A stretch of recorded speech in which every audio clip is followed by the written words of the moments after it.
3.5 months, 4 months, 3.5 months, 4 months reasonable to investigate and conclude on an operation of this nature and this magnitude? I'll answer that in two parts. Please. These cases normally are even filed before that period. It's even a shorter period.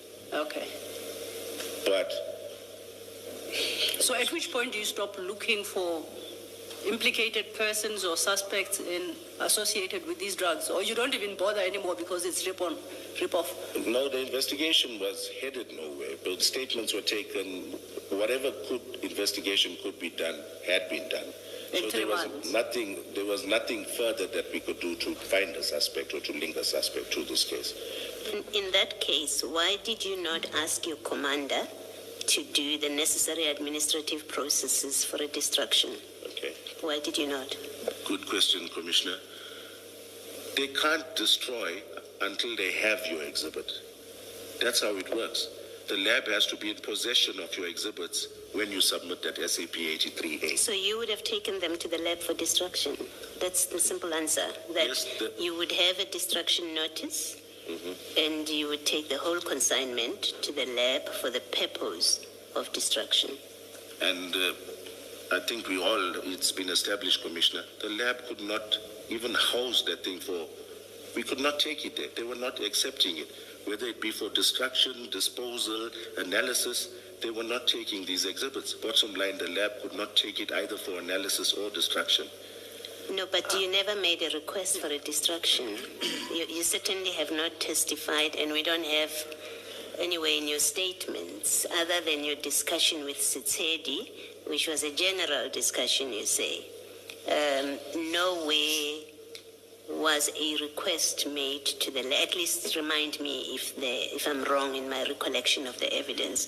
Nowhere is it your evidence that you requested, a request was made to the lab to destroy these exhibits, and that request was refused. Commissioner, once again, I'm going to say, you cannot destroy. How can I ask the lab to destroy exhibits that they don't have? Firstly, it's a matter of getting these exhibits to the lab. Then step 2 is a destruction or disposal.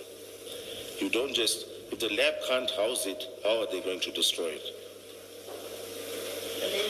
Your answer then suggests that the only destiny for these drugs was they were going to be stolen, because this lab was not going to have them because they don't have space. And Pretoria, you tell us, you even tried Pretoria, it doesn't have space. So these labs, these drugs were never going to be destroyed by the lab. Even though you've done the investigation, you have finished, and their destiny was to be stolen. It actually turned out the way that it was going to be, on your account. Commissioner, if there was a way I could magically make those drugs or destroy them on my own, or if there's any other thing further I could have done to destroy those drugs, maybe the Commission can enlighten me what else I could have done, because I failed to see it. I can't enlighten you. I'm just a civilian. You're the one with the experience in that space. You're the one that's sitting with these drugs. You're the one that makes a decision to retain them, even after you were told that there was an attempt to steal. You are at the very least, you are part of the decision to keep them there, even after you were told that there was an attempted break-in. You tell us that the lab could never take these because Amanzimtoti doesn't have the space.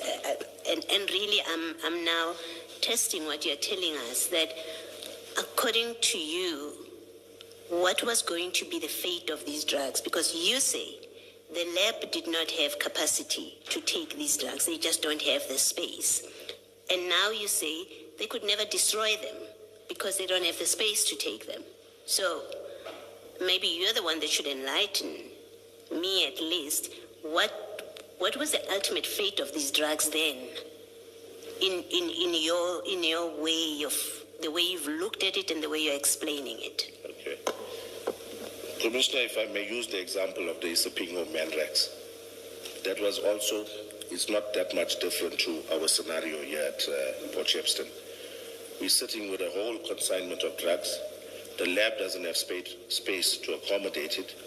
So in that case, there was no analysis done. It's only 1 year, 9 months later, after the theft of this cocaine, that now FSL Pretoria says now we've got place, and miraculously they take those exhibits from February 2020. They take it now on the 12th of November 2021.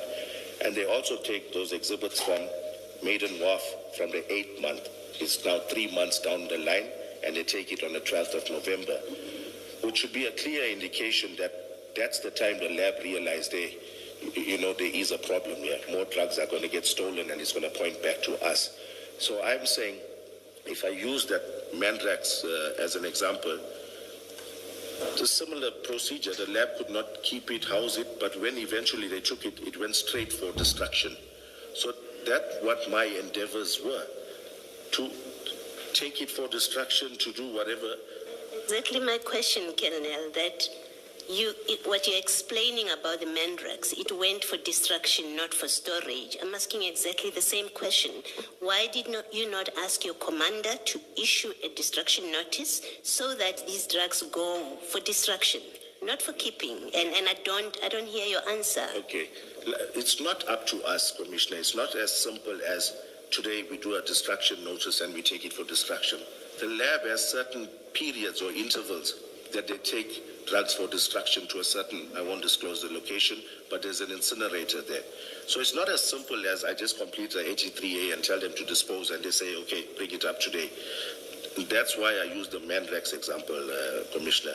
The same story, we were trying to get it disposed of, and the lab only managed to do a disposal 1 year, 9 months. No, let's come back to the cocaine. Let's come back to this cocaine. Can we agree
you were already asking Colonel Kuzwayo about destruction?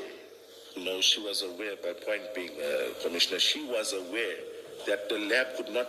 The process, Commissioner, is not that they just destroy it. They need to house it first to destroy it. They need to accept it first to destroy it. FSL Toti does not destroy exhibits on their own. They have to liaise with Pretoria. We take it up. So my hands were tied. They have to accept it first before they destroy it, and they couldn't accept it.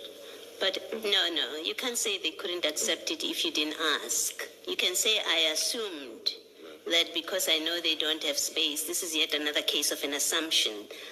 I'm asking you a direct question, and I think the answer to it is yes, you did not ask, but I would like you to tell me differently.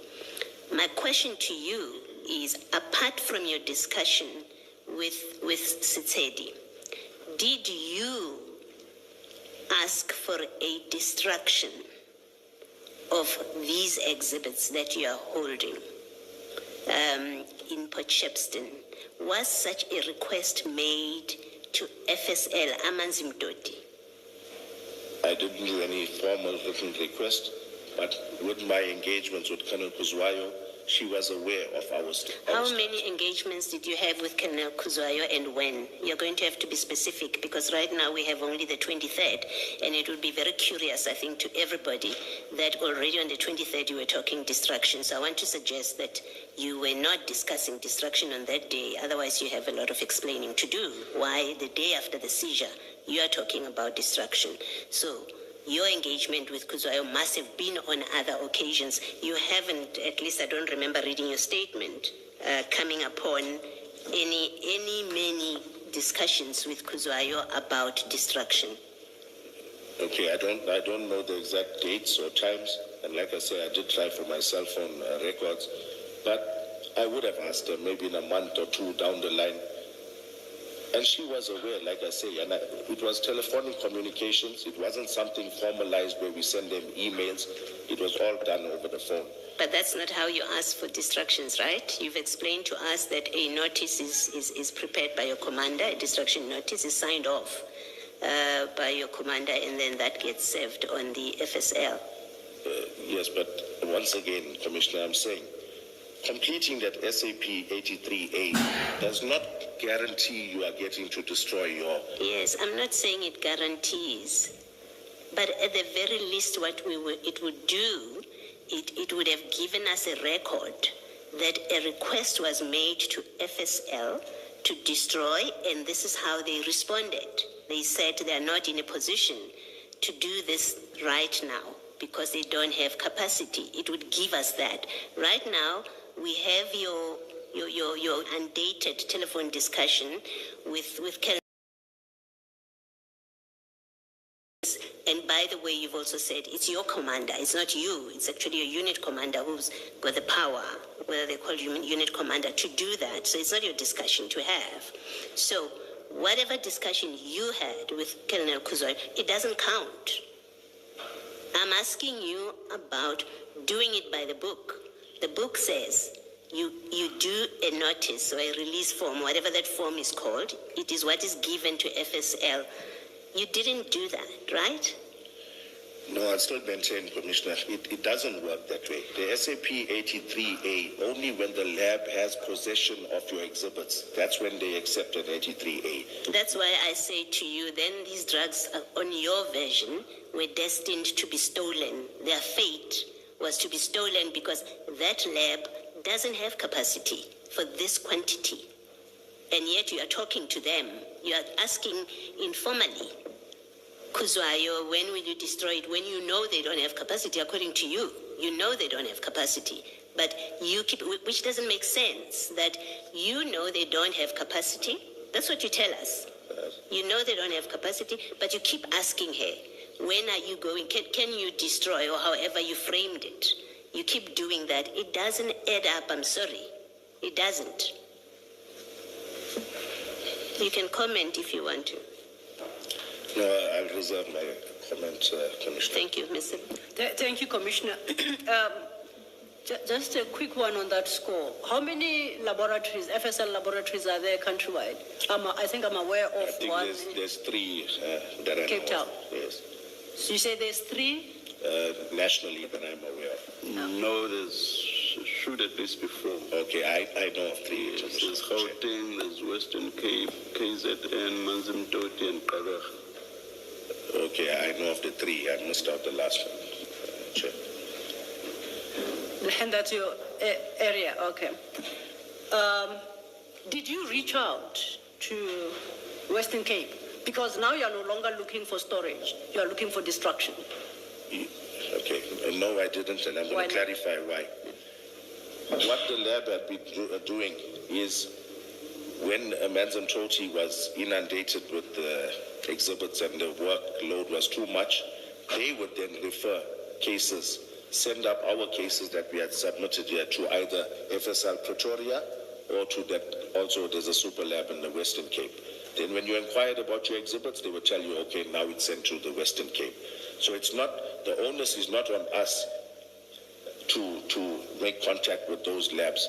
Our KZN lab was sending our exhibits to these labs because of their workload that they couldn't cope with. So it's not incumbent on us to contact those labs. This lab is aware of our problem. I apologize for interrupting. It simply cannot be. That was not your testimony when you started. You said that you had been in contact with both Amazimtoti and Pretoria, and in Pretoria it was Captain Shole or somebody Colonel Shole, to take this. So how do you say it's not incumbent upon you to contact other labs? You only do so through Amazimtoti. It can be, Colonel. The reason is I know Colonel Shole from Pretoria. In the Western Cape, I know nobody. So the formalized process is that our labs, either Pretoria or Amazimtoti, they directed us to say, Western Cape's got a place for your disposal. You ducks, unless Amazimtoti directs you. They don't have capacity. Unless they direct you, you can't move. Is that what you're suggesting? And if so, please tell the commissioners what prescript or instruction note or any document prescribes that you, DPCI nationally, cannot contact any FSL laboratory. I am thinking if you had problems with DPCI Amazimtoti, why don't you escalate the matter to DPCI national? Maybe they've got better access and command. I'm trying to understand this system that you now suggest is in place. What document tells you that you can't contact Pretoria directly for assistance unless you personally know somebody like Captain Shole? Is there a document like that? I'm not aware of any document. So where do you get that notion that you are precluded somehow from making that contact? That's just the way the system is, Commissioner. Which system is that? That's the way the lab operates. There is a challenge at the lab, and unfortunately, it's impacting us, and now fingers have been pointed at us because of the lab's inadequacies. Because my difficulty with that suggestion, and I'll tell you, is that we are getting very close to saying those drugs were stolen after an attempted break-in in October. They were stolen because Amazimtoti failed to get them off Colonel Jacob's hands. Colonel Jacob's hands. Is that where we are headed? We are now going to blame FSL Amazimtoti for this, for the eventual theft, because they couldn't store them, they couldn't take them for destruction, they couldn't do anything with them. And your hands were tied. Is that where we are getting to now? My hands were tied, Commissioner. Is that where so we're blaming Amazimtoti FSL? I'm not blaming them. I'm saying they could not accommodate my... and as a result, therefore, they had to stay idle until they were stolen. That's it. Okay. Now, you know... Sorry, Ms. May we at this point just, Jane, very briefly, to discuss the canals of... The logistics. The logistical arrangements. Thank you, Chair.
We are ready to resume. Cell phones off, please. Thank you.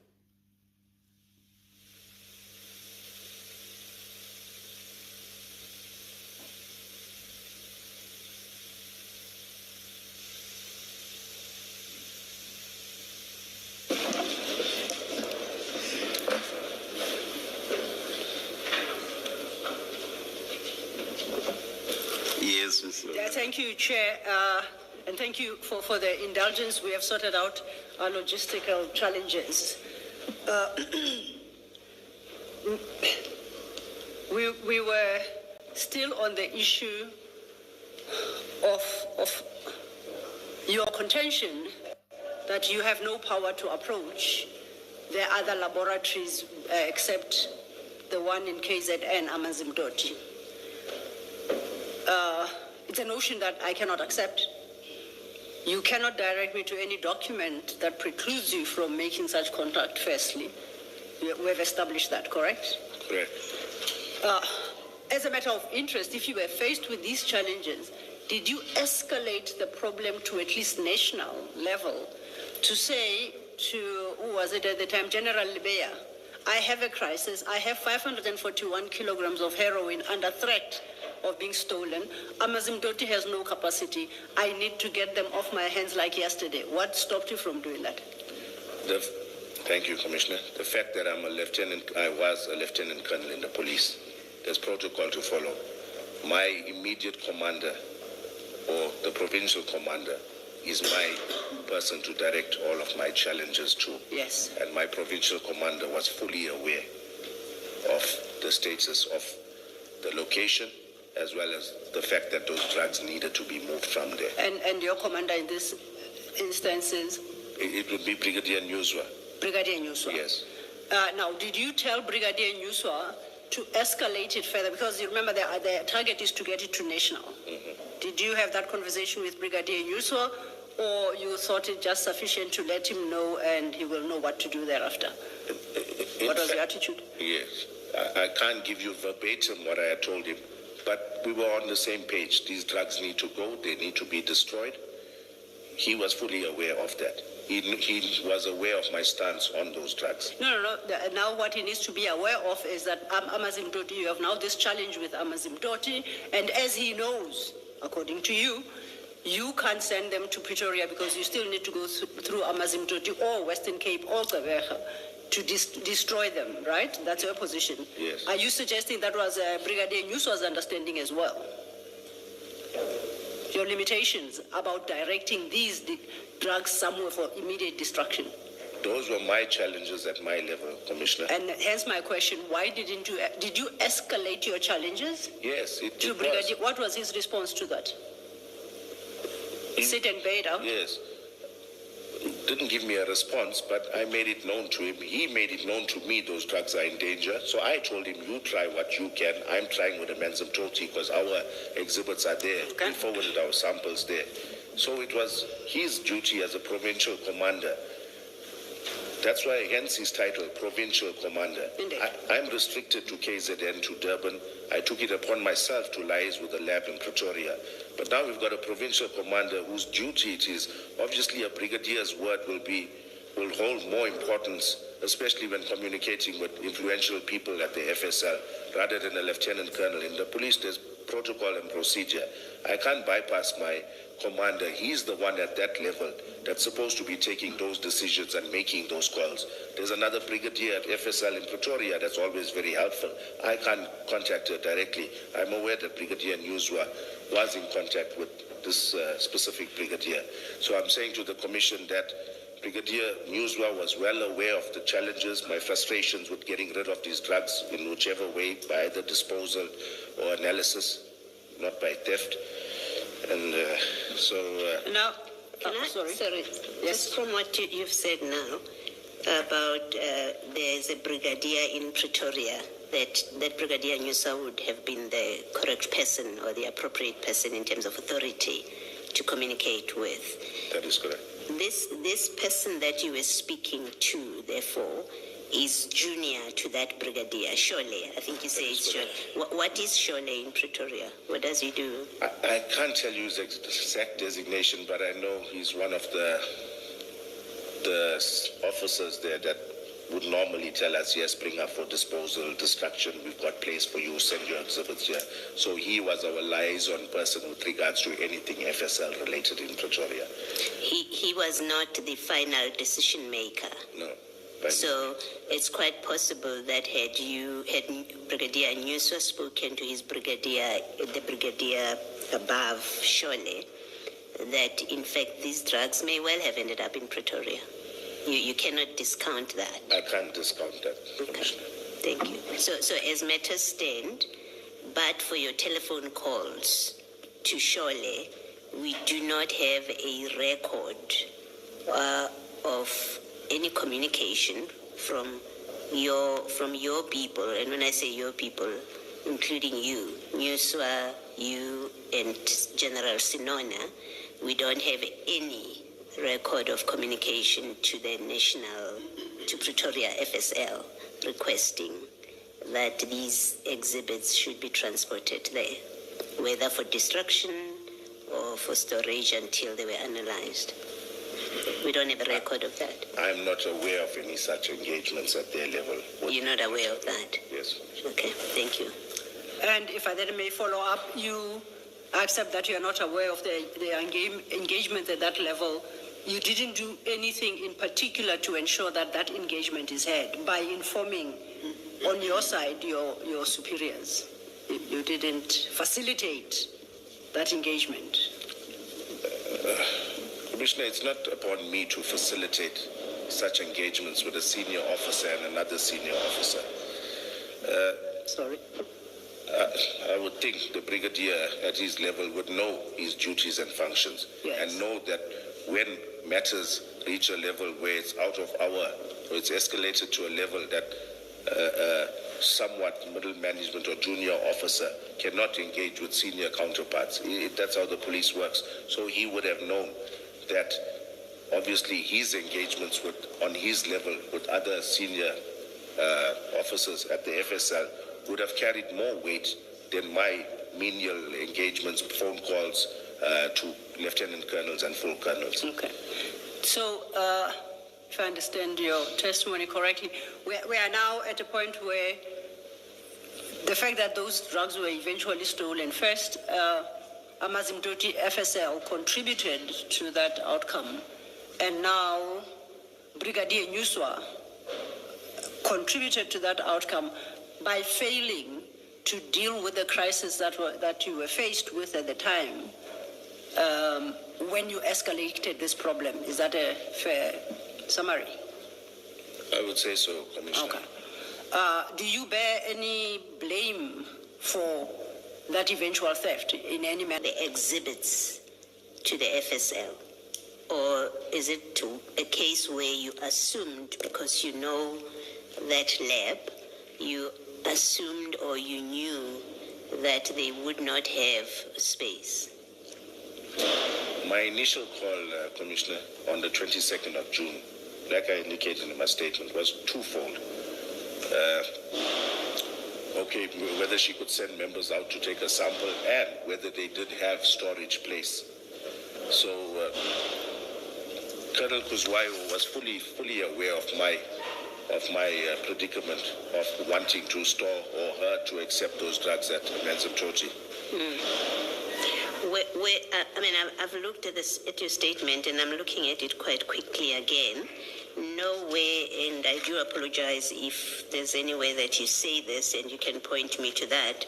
Nowhere in your statement where you discuss your discussion or your engagement with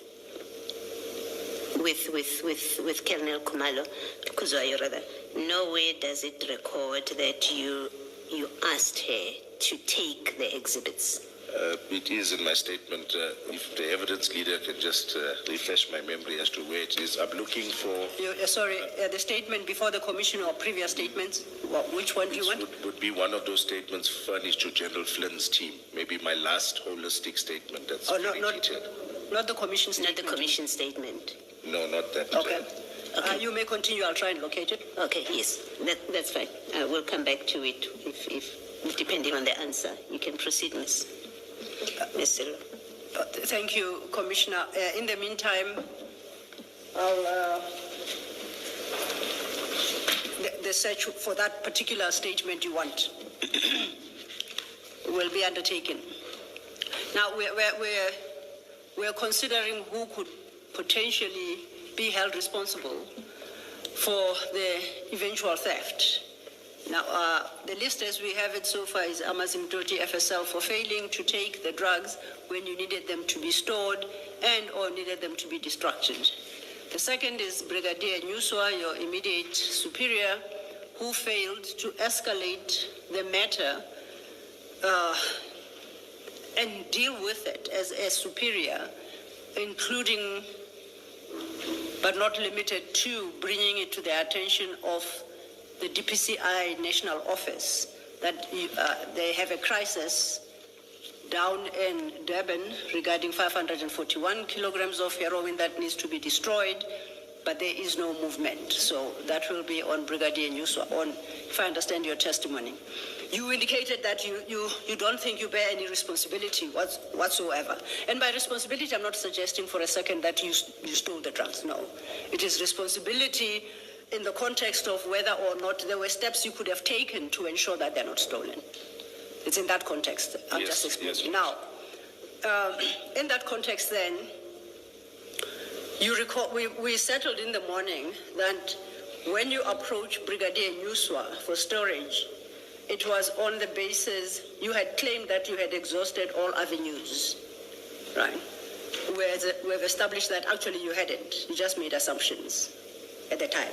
You considered as much, correct? Correct. Now, was this not the moment then to exhaust those very avenues? For the first time now, you set up, you go to Brigadier Nyuswa and you say, my drugs are here, per your advice and or instruction. I require you to take steps alternatively to release my drugs, and I am going to find a more secure facility for them. Now I'm going to exhaust my options around all Durban police stations. Why couldn't you do that? Commissioner, the decision to store initially, like I said, was Brigadier Nyuswa's. Thereafter, the Brigadier is the one who brought to my attention the security threat, let's call it that, the attempted break-in at Port Shepstone. Once again, it's the Brigadier who's informing me. If it was vice versa, if I was the one who had first-hand knowledge, who was informed initially about an attempted break-in at a location of my choosing, then I would have went to the Brigadier and said, I've chosen a place, it seems like this location is not safe. Please can you assist with regards to moving it to another location? Now in this case, it's a place of the Brigadier's choosing. The Brigadier is the one who informs me of the attempted break-in there. He's higher ranking, he's senior to me. He's the one that has more influence in terms of acquiring alternate storage places. So I didn't at all feel that it was incumbent upon me to do so. I felt that it was his duty. Maybe let me ask you a question that I had meant to ask yesterday. Is it not the responsibility of an investigating officer to secure, to take responsibility for the security of their exhibits? How does it work? Thank you, Commissioner. In the normal course of things, yes. Meaning if I had seized exhibits, done a drug bust, and I've got exhibits that I'm physically in possession of, I needed no outside intervention, nobody assisted me in finding alternate storage place.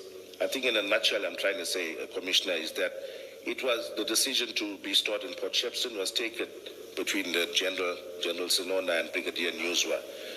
You're not answering my question. My question is it not the responsibility of an investigating officer? Maybe let me ask it differently. Is it or is it not the responsibility of an investigating officer to secure their exhibits or to take responsibility for the security of their exhibits? There's only one way I can answer that fully, and that's the way I was intending to, Commissioner, if you will allow me. Forget this case for a second. What happened with Sinona, with General Sinona and Brigadier Nyuso, forget that for a second and answer my question with this operation out of your head. Is it or is it not the responsibility of an investigating officer to secure their exhibits? Normally, yes. Okay. Yes, normally, Commissioner. All right. Will you allow me to expand on that? Yes, you can. In this case, it was an exceptional circumstance, meaning it was out of the course of our ordinary line of work. I needed intervention from my brigadier to find a spot. The brigadier is the one who found a place in Port Shepstone. My area of operation, my day-to-day duties involved the Durban and surrounding areas. Whatever challenges I have would be relayed to my brigadier. He's my immediate commander. So I'm saying the onus would fall upon him, on him. It was a place of his choosing. Yes, I'm the investigating officer. He's senior to me. He chose a place. Now there's investigating officer to find alternate storage. You see, you made the original decision that these exhibits will go to Isipingo police station. That was your decision. You were in charge at that time. Yes. We've established you continue to be in charge, but in fact, Brigadier Nyuswa gets involved because you say, I now don't know what to do. You've searched. You tell him, I've run out of options. I don't know what to do. Help find me a place. That's what you're doing. So his intervention is to assist you get a place, not to take responsibility. It's because you invited him to assist you find a place. And he says they can go to Port Shepstone. That's all he does. And that to me doesn't mean or doesn't reflect that he's now responsible for those exhibits. Your answer, your earlier answer, and I think that's the correct position, and it has to be that you as the investigating officer who's going to appear in court, if ever there's a court, and testify about the chain of evidence, about what was contained, where, when, you are the one that has an interest in the security of those exhibits. And to say that someone that you brought in because you needed them to help you solve a problem of accommodation is now the one that makes decisions about where these exhibits go, it just does not sound correct. I don't think you're correct. Okay, Commissioner, I'm going to maybe emphasize a little more on another avenue of that. The drugs were stored at Port Shepstone Serious Organized Crime Investigation Unit. There's a unit commander, or there was an acting unit commander, Lieutenant Colonel, another Hawks or DPCI office that falls squarely under the responsibility of Brigadier Nyuswa, not myself.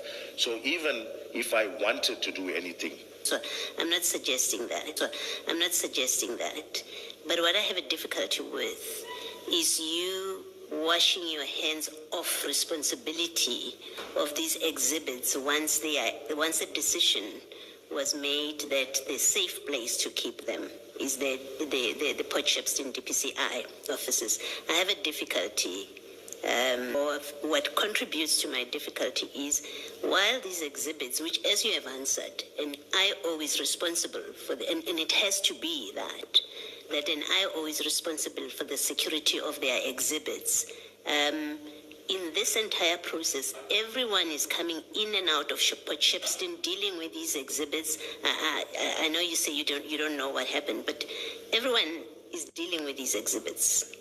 They have a key, the key is sitting somewhere else. They go and collect the key, they're opening, they're taking stuff in, out, signing off. These are your exhibits. Something is deeply wrong if you say, I could do nothing about it, but I'm the investigating officer.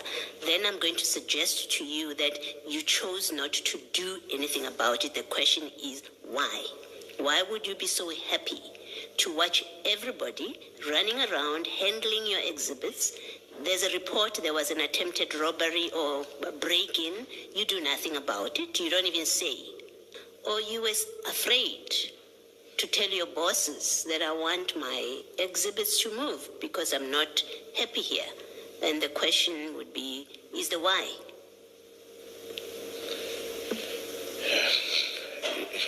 You may comment if you want to. Yes, Commissioner, it's difficult to engage your boss and tell him. He's the one who told me about a break-in. Now, it's common cause that we would want to look for an alternate accommodation or storage for it.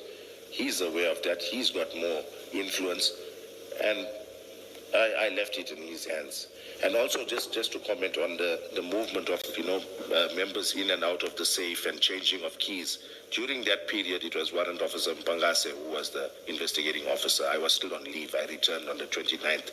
So that whole engagements there, I was not really privy to. Neither am I responsible for it. But thereafter, I do agree with you. And I will say it again. He's the senior person. He's a brigadier. It was a place of his choosing. He's aware of the security threat. Yes, I was also. And I would expect him to take it as seriously as I did. So the most I could do was to try and engage with the lab, to try and get the ball rolling, to get it out of there, which I tried. I was not in a position to find alternate storage place for it. It was there at Port Shepstone. It was taken there of his accord. I left the ball in his court. Maybe I should have been a little more forceful, but the police doesn't allow for that. It's taken as rude.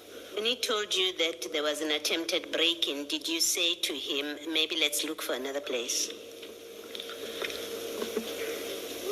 Commissioner, when he told me there's an attempted break-in, he didn't engage me on the level, whether they did break in, whether anything was taken. So I thought it's just some petty kind of somebody, broke a window or something of that nature. I didn't know the seriousness of it. And yes, what I did was just to try and engage with the lab to fast track. I did nothing further.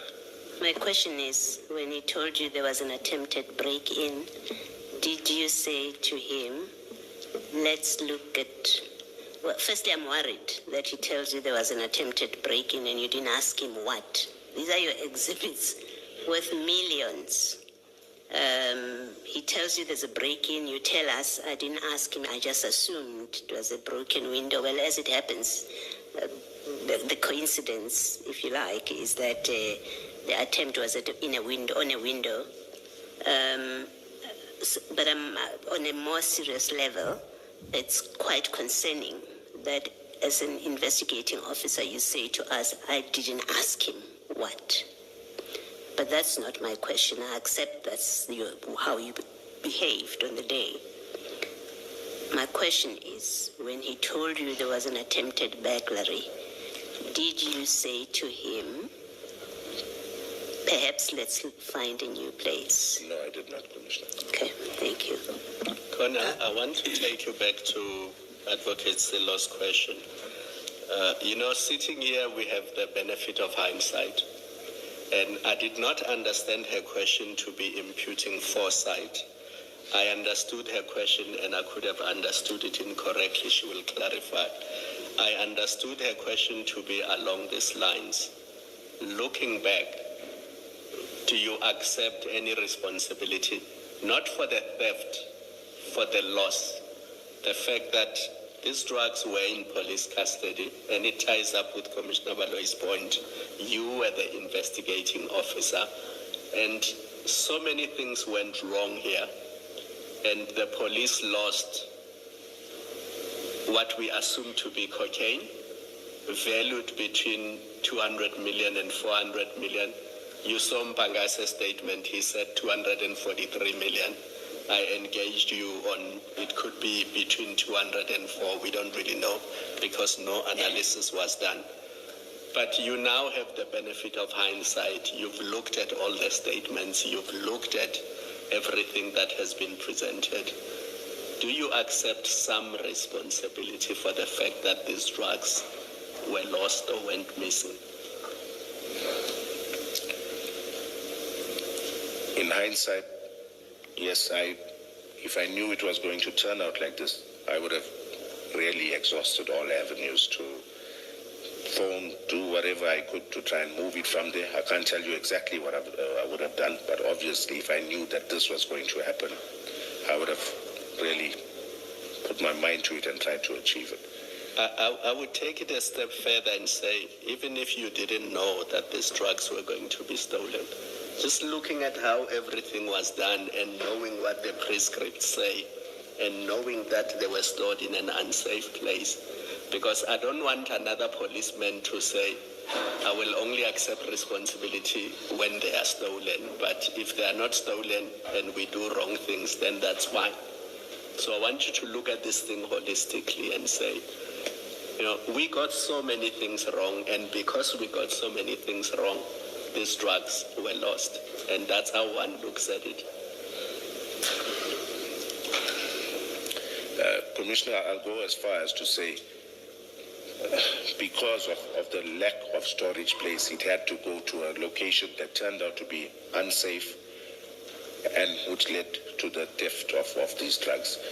So yes, I'll bear some responsibility, but I don't want to lie to this commission like as though, you know, it was because of me, or I'm not feeling that way. I took instructions from my brigadier, from a senior member in the police. It wasn't, he didn't ask me to store it at somebody's house or anything like that. It was a vault. Unfortunately, I didn't know about the security threat, so I'll say, yes, I'll shoulder some of the blame, responsibility. I could have taken maybe different actions to have a different desired outcome, but we have the benefit of hindsight now, and at that stage, I never suspected something of this nature would happen there. But yes, I will shoulder some of the blame, and I'll say that if I knew that something of this nature was going to happen, something so serious like all of these drugs getting stolen, I would have done everything that I could have done to try and move them out of there. And lastly, you said something which bothered me when Commissioner Baloy was engaging you, that you and Warrant Officer Setsedi used to be close, you used to work together. You seem to have had a falling out because of this case. Warrant Officer Setsedi made a statement in January 2022, and it's in file 2, exhibit file 2 on page 639.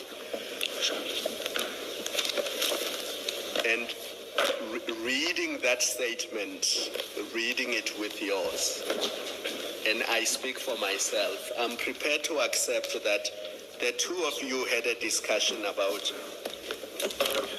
5 exhibits being tested and weighed, and if there was variation between those 5, only then will the total follow.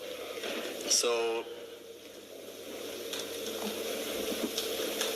to me, that's not a big deal, because it seems like there was a discussion about a small number of bricks being looked at for the purposes of determining the total mass. And only if there are variations, or if there's a big variation, then more exhibits will be needed. Okay. So I don't want you living here and saying he threw you under the bus. Yes, this part about 5 exhibits and others being needed is not in his new statement before the commission, but in his affidavit a few months after this discussion that you had with him, he says there was such a discussion. So I wanted to draw it to your attention. I don't want you to comment, but I don't want you living here thinking, but we did have this discussion. Why does he come to the commission and say it didn't happen? Because I accept this as his affidavit, and I read it the way I read it, and I will leave it there. I'll just comment by saying thank you for that, Commissioner. It makes me feel a little better inside. No, I just wanted to show you that there is that discussion about the mass and the fact that initially 5 exhibits will be weighed. If there's a big variation between those 5, then more will be needed for the purposes of determining the total mass. So such a discussion did happen, and it is there. And we leave it at that. Thank you, Commissioner. Thank you, Commissioner. Can I, looking at the same statement, and maybe for completeness as well, in fairness to Setsedi, Warrant Officer Setsedi, in that same paragraph, he says, I responded by, you were asking about destroying the exhibits here. And he says, I responded by saying, if they are going to destroy the exhibits, where will the total mass of the whole exhibit come from? So it seems even from this discussion with you, he was concerned about all the exhibits being accounted for, that the lab being able to speak to the total mass. Commissioner, you're saying he was concerned about it? It seems. I think I was more concerned about it, Commissioner. This was the only viable option, according to him, weighing the 7 to 10 bricks. But if he told me, like his evidence here, we don't take samples, bring everything, bring it here, I would have done so. Yes. No. I'm saying, all I'm doing is I'm reading a part of that paragraph where you have had a discussion. Commissioner Kumalo refers to it to point out that Warrant Officer Setsedi does speak to you discussing samples. Okay. That's the point that Commissioner Kumalo is saying. And my only reference is to say, well, in the same paragraph, be mindful that he also says, when he asked about destruction, he asked if destroying the exhibits won't affect the case. That's what he says. I responded by saying, if they are going to destroy the exhibits, where will the total mass of the whole exhibit come from? You see where I'm reading? Yes, I see. Commissioner, there's no way I would ask an analyst, when do I destroy, or what did he say? How can I destroy exhibits? I'm familiar, I've done this hundreds of times. There's no way I'm going to ask an analyst, how do I go about destroying exhibits? That part of the his statement, you're saying we must disbelieve it. Yes, Commissioner. Okay. That's why I say ignore how you guys frame this thing, because even your statement now before the commission in paragraph 44 and 45, you do say the concern was about the average weight of the total exhibits. Yes. So the total mass was the discussion, and you needed the average, and for that you needed a certain number of bricks. Only if there's a variation, then you need. But that has to do with the quantity for the purposes of destruction. Yes. Because any sample, if, let's say, for example, the 5 exhibit bags that were sent to FSL, if that is all that was discovered, and that constituted the entire bust, there would have been no difficulty with analyzing that. So the issue is not whether that small sample could be analyzed or not. The issue was, if you want to destroy, you need to know what the total is. Yes. Yes, Commissioner. Yes, that's correct. Thank you, Commissioners. Before I turn to my next question, I just want to be sure that I heard you correctly. I think in response to a question by Commissioner Kumalo, who premised his question on quote-unquote wisdom of hindsight. Now, looking back today, we are older, we are wiser. Your explanation was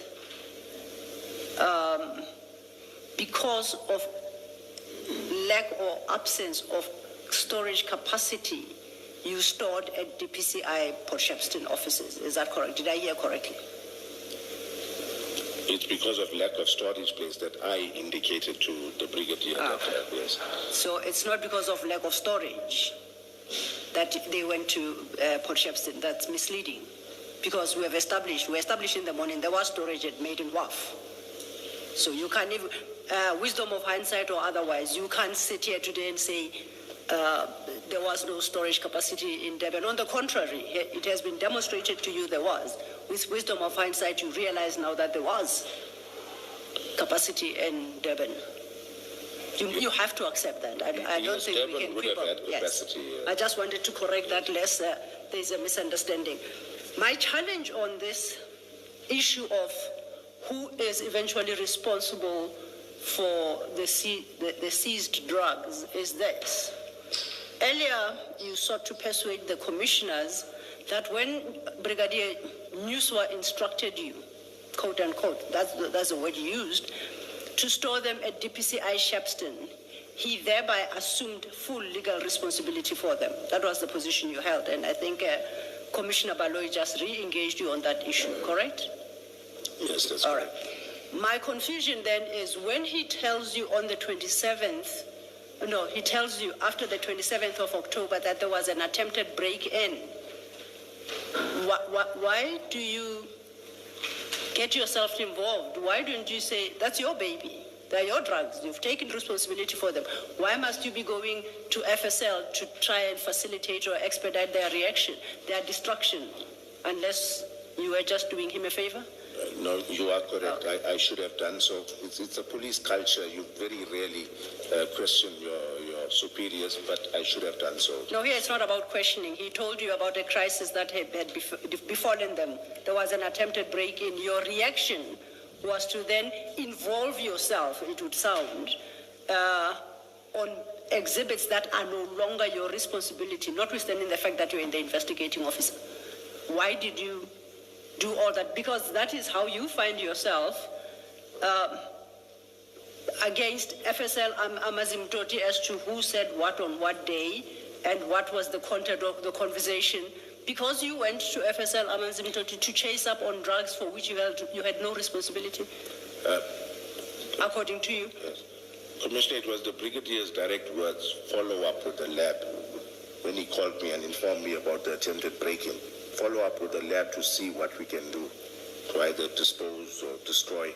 He asked me to follow up with the lab, and that's what I did. Did I see that in your statement? Oh, okay. So was that an instruction?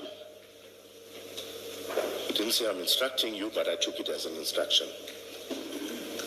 You know, the problem with your explanations about this is you are the investigating officer, and yet you present to us as if Nuswa was running this. That's the problem with this discussion about these exhibits where they are sitting, there's an attempted break-in, how you respond, or your absence of a response, actually, to the news that there was an attempted break-in. It's as if this is Brigadier Nuswa's show, and we will ask him that. So I think whatever answer you are giving to us on this, be assured that it's a matter that he will be engaged on, whether once he had come in to assist you, and I use the word assist because that's what you did, you called him to assist you,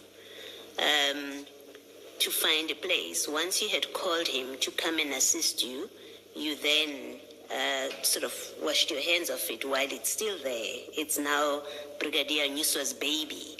Even when you hear that there's an attempted break-in, it's not my problem. It's the Brigadier's problem. I do have a fundamental problem with accepting that was your understanding, that what you're telling us is a true reflection of your understanding of that, your continued relationship with those exhibits. Commissioner, once again, I'll say it in the normal course of things, if it was a small, normal exhibits that we handled, yes, I'm fully responsible as the investigating officer, fully responsible. This was an anomaly. It was a special circumstance. It was out of my control, or can I say it wasn't within my powers to acquire a suitable storage place. Although we've established I hadn't exhausted all avenues, albeit, notwithstanding that, I'm saying once Brigadier Nuswa made the decision to store in Port Shepston, it moves away from the Durban area. It moves away from my control. He's a provincial commander. Yes, I do bear some sort of responsibility for those exhibits, but I can't do anything without his say-so. I can't go to Colonel Prinsloo and now just remove exhibits. The directive would have to come from a brigadier. And when he told me about the break-in, his words to me was follow up with the lab. So maybe I should have explicitly said it and said, okay, while I'm following up with the lab, Brigadier, you can try and acquire another place that's safer. Maybe I should have done that. But I'm still maintaining that if it was a normal course of things and it was a normal exhibits that we deal with, I've seized, it's an exhibit that's manageable, that I'm able to handle, yes, I will take full responsibility. It's outside now, it's so many 100 kilometers away from the Durban area. There's only so much influence I can exert on what happens to these exhibits, seeing as it's now at a unit, a Port Shepstone unit that's controlled by another lieutenant colonel who stored it there on directives of Brigadier Newswa. So yes, I won't wash my hands off completely, but I'll say I'm not totally responsible for the exhibits as I would have been. When you say issues... whether it is investigating what happened or were you ever involved in any way regarding the burglary itself? Other than going to that scene on the day when it happened, yes, with a Captain Majola and canvassing the area for CCTV footage and that type of thing, there was nothing further I had done. You indicated, I think yesterday, that was it Warrant Officer Sibia at the time was a very junior member to see if those drugs pitched up somewhere in KZN. Yes, indeed. This is investigations out, instructing another member to officially conduct that. Okay, I wasn't aware of that. So you didn't instruct him to do so? No, Commissioner. And in this report, so that to give perspective, CJC 267, CJC 267, that will be at page 798.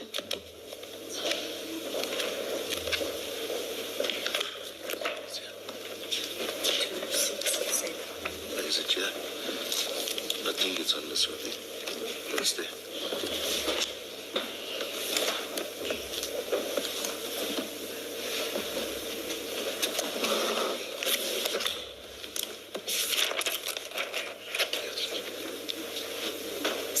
Page 798, Chair.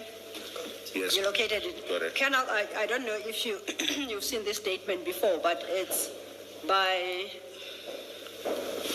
Detective Sergeant Morne Clayton Jones, stationed at Port Shepstone SAPS, attached to the detectives. You see that?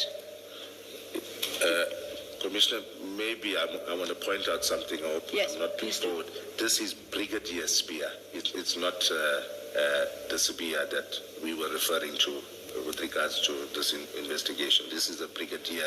Okay. Yes. Who is Brigadier Sibia? Our 798 is Jones. It is Jones? Yeah, Jones makes reference to a Spear. Oh, I see. Yes, Commissioner. that's a clarification he's giving.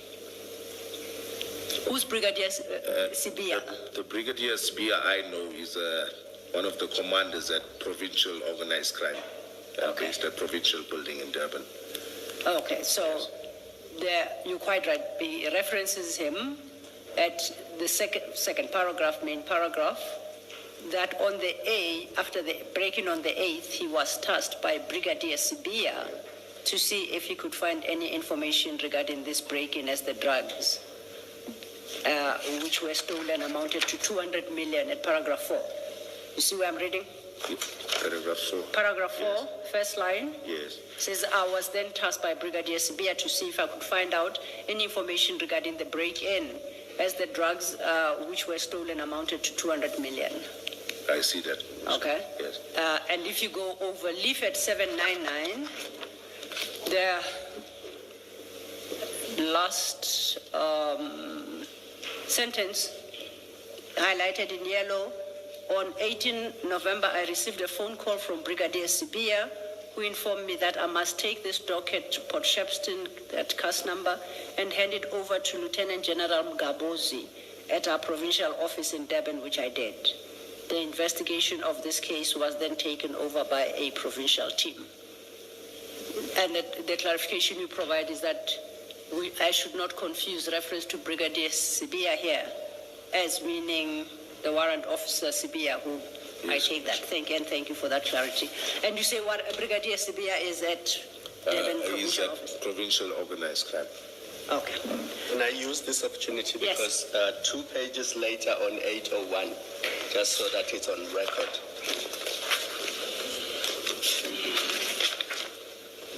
is the investigation diary of the 22nd of June 2021.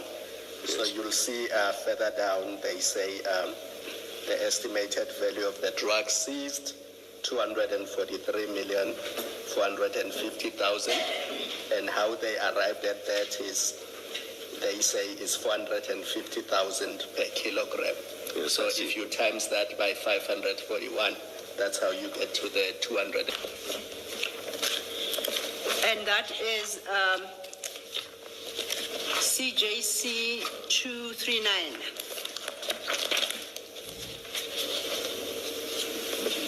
CJC 239.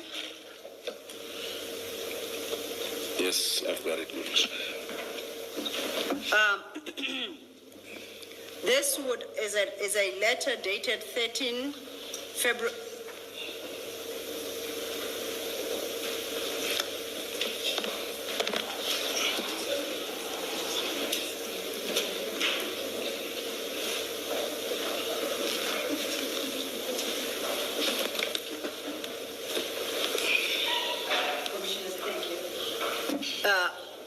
Kenel, I was saying that document at page 475 is dated 13 February 2024, and it appears at the bottom to be from General Sinona. Yes, Commissioner.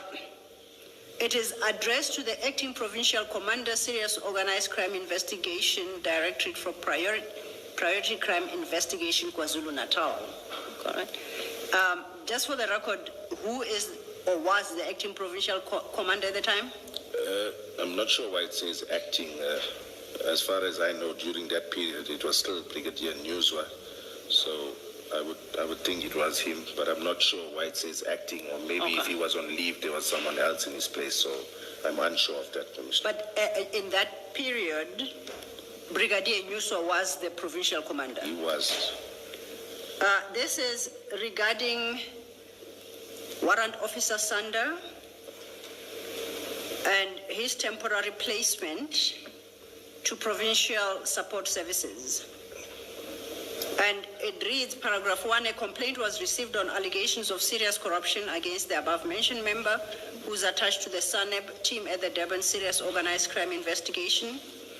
It has been decided that Warrant Officer Sander be placed on Provincial Support Services as from 13 February 2024, which is actually the date of the signature of that letter, until further notice, pending the outcome of this investigation. Kindly inform the member accordingly. First question, at this time, Warrant Officer Sander reported to you? Yes, Commissioner. When did you become aware of this transfer and how? If I look at the date, it must have been on that date or 1 or 2 days afterward. I can't tell you offhand, but it would be there about the 13th of February 2024. Okay. As his direct superior then, can you shed light on the allegations of this serious corruption allegation against him that led to this transfer? What was that investigation about? Okay, firstly, I'll place on record, Commissioner, I was not the one handling the investigation. All I can tell you is second-hand information. It was allegations of dealing or selling drugs to nightclubs in the Florida Road area, and allegations of theft of cocaine. Now, at the time he was transferred as his immediate superior, did you engage with the then provincial commander, Brigadier Newswa, or whether somebody was acting, and or Brigadier Sinona as to why a member of your team is being transferred? Did you engage with anyone about this? Yes, I did engage with Brigadier Newswa. And what was the extent and level of your engagement? Just to ask him what's going on. You know, we had this member is being temporarily placed at support services. And were you? Oh, sorry. And he informed us that there's allegations against him. Once the investigation is finalized, if it's cleared, he'll come back, but he's going to be moved there. Was that the extent of your involvement in this transfer? In his transfer? No, in this investigation that led to this transfer. I had no active role in this investigation. It was handled by a colonel from Port Shepstone office. Active or passive, I want to understand whether you played no role. You are his boss, so to speak. Yes. And you're making it sound like General Sinona will sidestep you and begin to transfer members even under your command without resort to you. Is that how it works at SAPS DPCI? Commissioner, I'll give you an example. I faced allegations of... Now, we'll get to you. Let's stick to this one, Colonel. Thank you. Yes, this was a directive. It was an instruction, not an engagement. This is an instruction that you comply with. But I did engage with Brigadier Newswa, and he gave me the gist of it as to why this member is being moved. Why is it only a gist when you are responsible for him? He reports to you directly. I would expect at least an engagement that would talk about the potential impact on your unit's work when suddenly there are transfers like this. I would expect a more meaningful engagement. Are you suggesting none was had with you? Commissioner, the way these processes work... No, Colonel, it's late in the day. You have a flight to catch on this matter. Yes.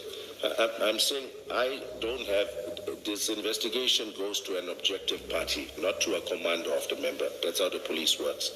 It goes to an objective member who has no relationship with the member for further investigation. Colonel, you're not talking generalities. I'm asking about this transfer. Yes. And this investigation. Were you not engaged in a meaningful way? No, I was by not anyone? engaged. No, not in a meaningful way. I was told this member is being moved, and these are the reasons. And if evidence were to be produced that, in fact, you were an active part of this, and it was not Brigadier Nyuso, what would your comment be?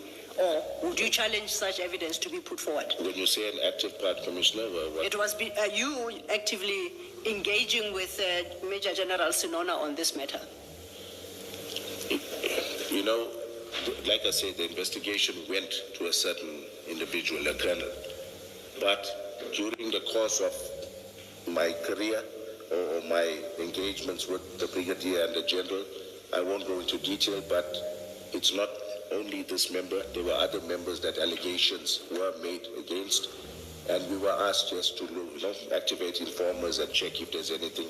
But I can say with confidence, there's nothing damning, there's nothing that I had done in order to get this to happen, to ensure that he stays away. There's no action that I took that actually prejudiced the member. But if you get an instruction, okay, these are allegations, look into this. We've heard we've had allegations, look into this, you guys know Durban. That was merely my role. But with regards to investigating this matter and seeing if the allegations were true, it was incumbent upon another colonel from Port Shepstone. Okay. Is your evidence that you only became aware of this after he was suspended or after he was placed elsewhere, of these allegations, or in fact the fact that he's being placed somewhere else? You know, if I look at his date, I can't recall offhand whether my engagements were with Brigadier Newswa was when the member was transferred or prior. I can't recall exactly. But you say that's your only involvement with this? With this, yes, with this placement and the movement, yes.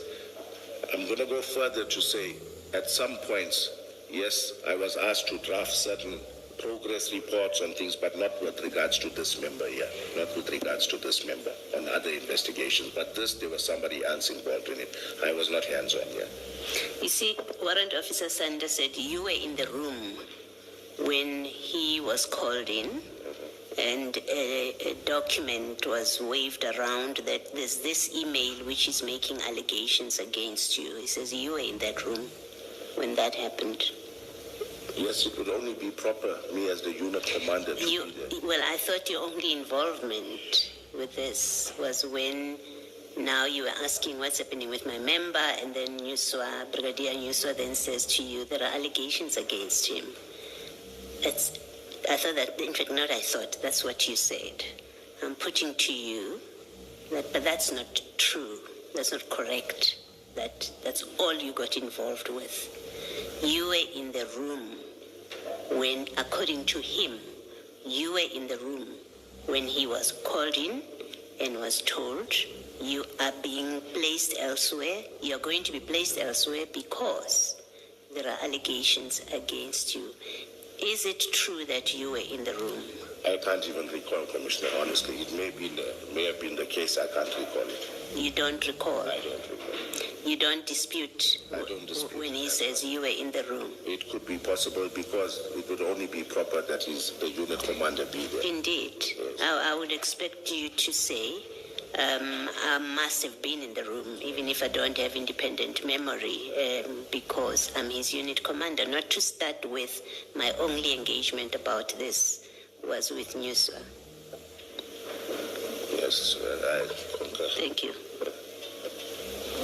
Thank you, Commissioner Baloyi. Judging, I think, by my notes, that was my last question to the witness. Is it about this?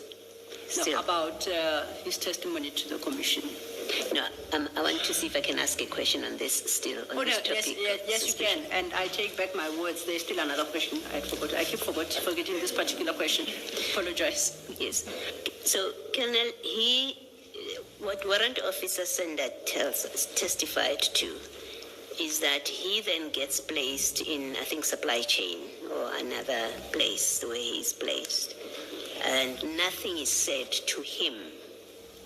He remains there until he's moved elsewhere, and he only finds out that this investigation, or supposed investigation, was closed, I think 4 months or 4 weeks later. I think he said 4 weeks after he was first moved. He found out because he asked someone at Port Shepstone, I think he said, and he was told, they looked it up, and then they said, no, but this thing was closed 4 weeks after it was referred. Now,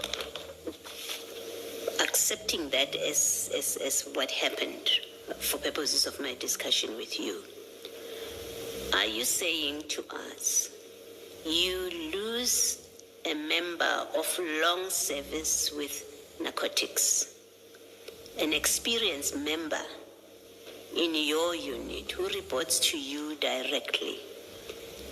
You don't know, you don't ask, when is this investigation ending? I'm one member. You do not ask. Investigation. Is that what you're telling the commission? No, I'm not telling the commission. Yeah. What are you telling the commission about on that scope? Okay. Maybe if I had to put it in perspective of how the police works when it comes to these things. Right? Firstly, I was informed the member is under investigation. That is why he's being... Because you were in the room when he was told that an allegation has been made. So it's no longer, you and I have cleared that, in fact, your first account to us that you found out that is under investigation because of engagement, because you were wondering what's happening with our member, where he is, that's not an accurate reflection of what happened. You were in the very room where he was told there are allegations against you. Okay? So so let's move from this.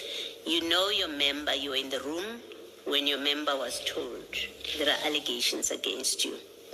You become aware from that he gets placed elsewhere, right? My question accepts those two as a basis, and my question is, but he gets cleared. In fact, that investigation gets shut down. He finds out much later. I'm asking you about, once at any point you don't consider to ask, to check what's happening with my warrant officer, because I'm one person short. And I ask that question because I expect that a manager or a superior of an employee who has experience, who is part of a unit which is now one person weaker, would have an interest in knowing where are things with this member of my team. Commissioner, I was not aware the investigation was finalized within 4 days or 4 months or whatever he says. When I did get word from, I'm not sure whether it was the brigadier or the general, that there's nothing that's come out of this, it was my call. It was because of me, I'm the one who proposed, now it's over, there's no reason to keep him at supply chain management. And that's when he came back to the unit. When you found out, you didn't think to tell him whenever you inquired and you were told there's nothing to it. You didn't think that as his immediate superior, he's entitled to, it's only right, in fact, that he be told that that complaint or that allegation against you has in fact been found to have nothing to it and the investigation has been shut. You didn't think it was the appropriate thing to do and the right thing? It was appropriate and I did so. That's how the member ended up back at the unit. No, the member find out for himself, and he says to us, long after he had been moved around, long after he went and asked, and that's the only way. In fact, I asked him, did you ever get feedback on this, that this investigation, nothing has come of it? His answer was an emphatic no. I never received anything in writing except for this. I never received the allegations that were being investigated against me. I was told in a room that there's an email that came in. Never shown that email in the room in which you were. I never received anything, any report, and it went quiet until eventually I asked, and that's how I found out that I've been cleared. So according to him, it didn't come from you. No, according to me, it did come from me. Okay. Thank you. Can I just get clarity on Warrant Officer Sanda? In June 2021, was he part of your team? Yes, he was, Commissioner. So you could have dispatched him to the depot on the day? Yes, I could have. Because we know that a month later in July, he was involved in the 999 kilogram bus. Yes, Commissioner, you're correct. And it goes back to tying up my earlier point that because you were on leave and there were capable members of your team who could have attended to the scene, it was not necessary for you to cut short your leave and become involved, especially knowing that even a day after you would need to go back on leave because your leave was only going to end at the end of the month. You know, Commissioner, every policeman would like to boost his ego with a good bust. Carl Sanders had... Let's not go back there. For all you knew, it was 5 kilograms. But I'm saying a container... But I'm saying that, kilograms. Commissioner, if you look at... For you to wake up and say, come and fetch me, I will attend a briefing where I will be told that it is 27 kilograms or 27 bags. When you got up and you said, come and fetch me, yes, you didn't know that this was going to boost your ego. You did not know that this was a big bust. All you knew at that point is, at a depot, there's a container, and it might contain cocaine. Yes. So to say it was going to boost your ego and your decision was based on that, that cannot fly. Commissioner, any container bust, even if you get, if you get 5 kilos of cocaine is like 2 million, close to 2 million street value. It's not every day you get a bust like that. So even the fact that I highlighted that I went off from leave to attend a normal search, it doesn't really matter on the amount, the magnitude, but this, when I heard it's a container thing, yes, it will boost your ego to know that you've been part of a bust where, and most of the times in the container, you're not getting less than 10 kilos at least. So that was my reason. Colonel, it all leaves one with the impression that you wanted to be there, you wanted to take control of the scene, you wanted to manage it the way you managed it, you wanted the drugs to go to a particular place, and we know what happened to the drugs. Commissioner, I strongly disagree with that. You know, and I'm going to add something else, Commissioner, just to enlighten the Commission. Drug busts went on even in the absence of Carl Sanders, interdictions at the harbour. Not to shoot him down, but it's not the member himself that was prolific in terms of identifying containers or doing further investigations, and it's a matter of getting the information from your contact at Crime Intelligence. So he was not the be-all and end-all. We've got many competent... No, I think the question is different now. I think Commissioner Kumalo is way past the question of why you came back from leave. Like I said. Now,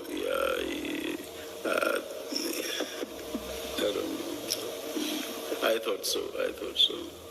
Can you please respond to... Okay.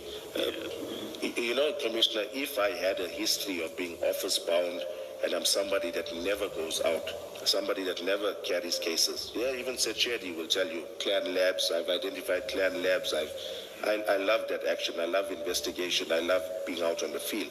So if I was somebody that normally didn't do it, and now all of a sudden I get this energy for other members and able to promote myself such that the country sees me as a hero, but I've done what I needed to. Why him? Maybe let me start there. You have other members in the unit. Yes. Why him? When Pangase and I spoke, and then I think he walked around the office, he knew who was around. Then I asked him check for anybody else. He told me, I'm not even sure what he said, but I told him he's KG there.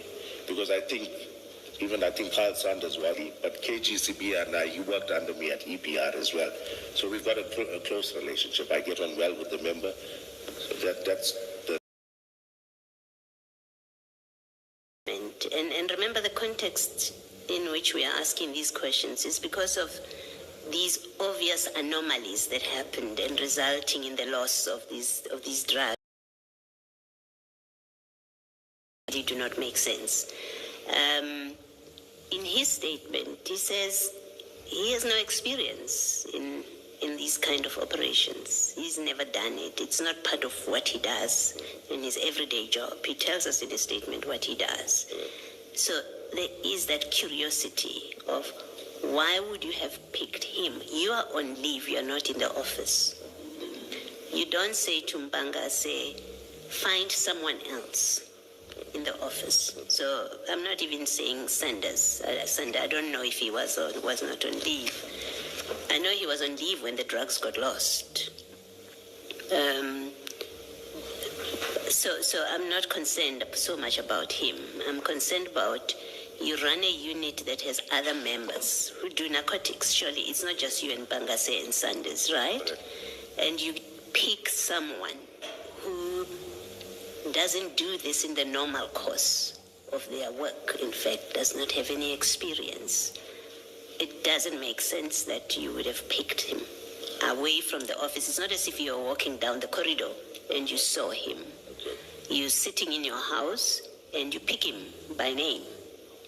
That's a great curiosity in the circumstances of what happened eventually. Okay. Commissioner, I'm going to disclose something in this commission that I initially chose not to. You know, we don't like to air our dirty laundry. I told you I was moved to commercial crime from 2018 to 2019 for 1 year. There were allegations against me.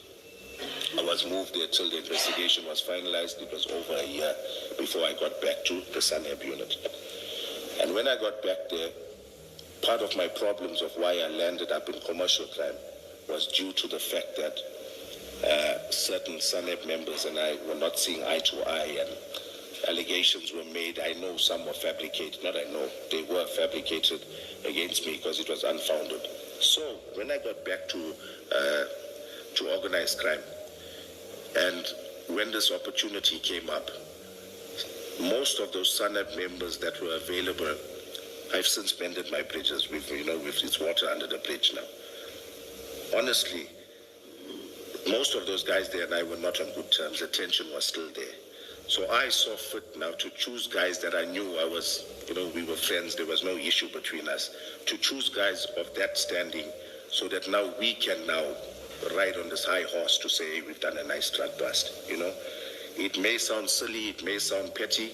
I've disclosed this to, I think, the evidence leaders behind the scenes. I'm not sure whether it was Advocate Sello or Nube. And I said I don't want to air dirty laundry. And that's the reason I made my choice of members of who I did choose. And I think the commission knows that maybe my choice in the end is something that worked against me, right? So I'm saying I made it because of that, because I was not getting on very well with some of those guys that were available, and that's why I chose who I chose. And to those at the office who wondered why I chose those members, I've disclosed it to them because exactly what you're saying, Commissioner. I knew it, they will. So is Warrant Officer Mpangase, or was, because he's no longer there, the only SANEP member that you got along with at the time? No. Like I said, I'm sure Carl was on leave, right? But maybe there was one or two others, maybe one or two. But yes, and why did you not pick them? Because they have experience. You're taking somebody who, on their own account, say, but this is not what I do every day. So you pick someone out of the environment of experience that you have. And it doesn't make sense unless you say, well, the only one I got along with was Mpangase, so I had to pick somebody else. And that's not what you're saying. Yes. Commissioner, the role of any other member who I would have called was not that in-depth role that you need to know drug investigations 100%. Yeah, but it could have been a member who's pliable and who will tell a story that you tell. For example, you all say ORS and customs were there. It may well be. So it's not as if don't proceed on the basis that it's common cause, that it wouldn't make a difference who you pick. An experienced member may well have told you, we cannot move these drugs from here at the harbor. So do not do it's of no consequence, because it is of consequence. So the answer of they would have played a minimal role, no, that's not a good answer. Give an answer, why did you not pick an experienced member in your team that you get along with? I'm prepared to accept maybe pettiness, excuses you not picking Sanders or the most experienced members in the team. I accept that and I don't quarrel with that. But you got along with others who are on duty, who it is their everyday job to do operations like this. You go and pick a junior, by your description, a very junior person who, according to you, it doesn't matter that they are there. It's not as if they're going to play a critical role. You choose to do that. That does require an explanation, especially in an operation that goes so horribly wrong, where you come in from leave, you go away, you remain involved in the matter, you come back, bad decisions are made throughout in the handling of these exhibits until they are stolen. You have to have a better answer about why this person who's ignorant about these operations, why him? It's suspicious. Give a better answer. Okay. Also, Commissioner, I can't tell you 100% who was available, but it was that time of the morning where members are out on investigation. So if Mpangase had suggested another name of a member who I didn't have any tension with, I would have chosen them. There was no special reasoning behind my choosing of You know, in your evidence, you have said to us, when your commander speaks, I can't contradict them. That's what you've said, and that's how you've excused your conduct and failure to act. You say, well, my commander has made a decision, has told me we are going to Port Shepstone, has not moved the drugs. That applies to you and Mpangase as well. You tell him, you don't ask him. You don't say, who's in the office? And then he gives you a list of names and then you pick from that. You actually name the person you want. So your answer has to be premised.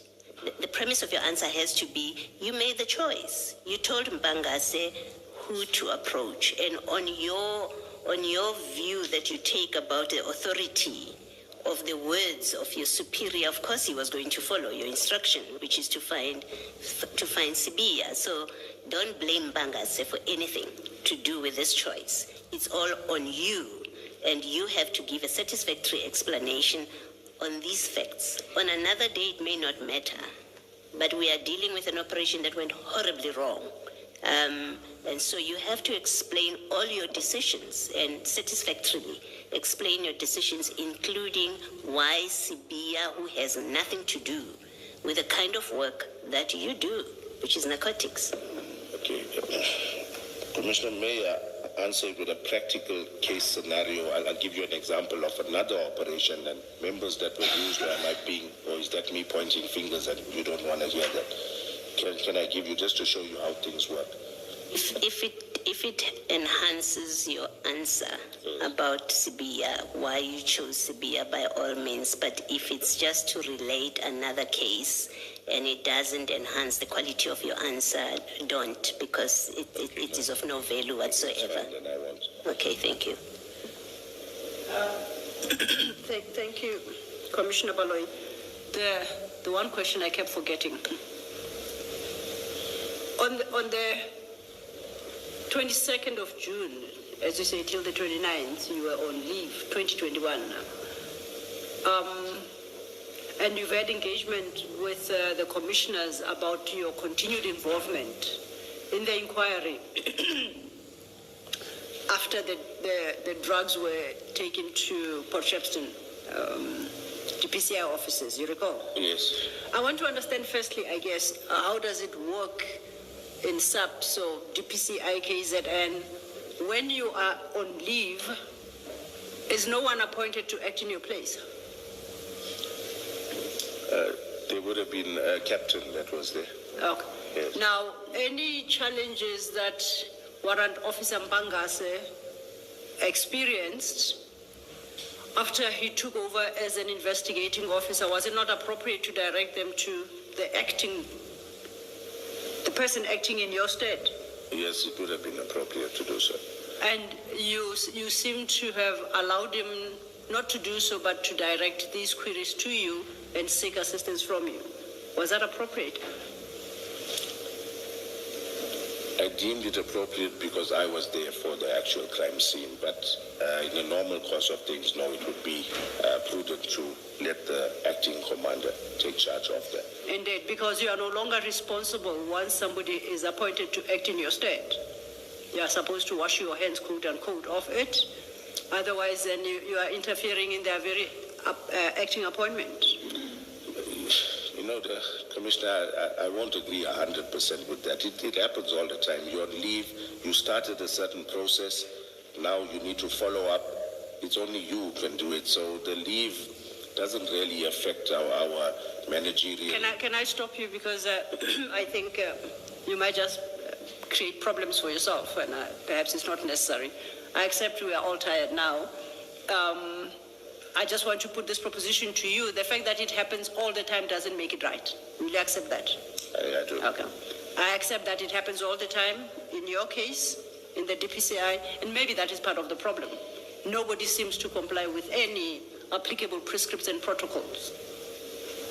So even acting appointments are affected and they're immediately undermined.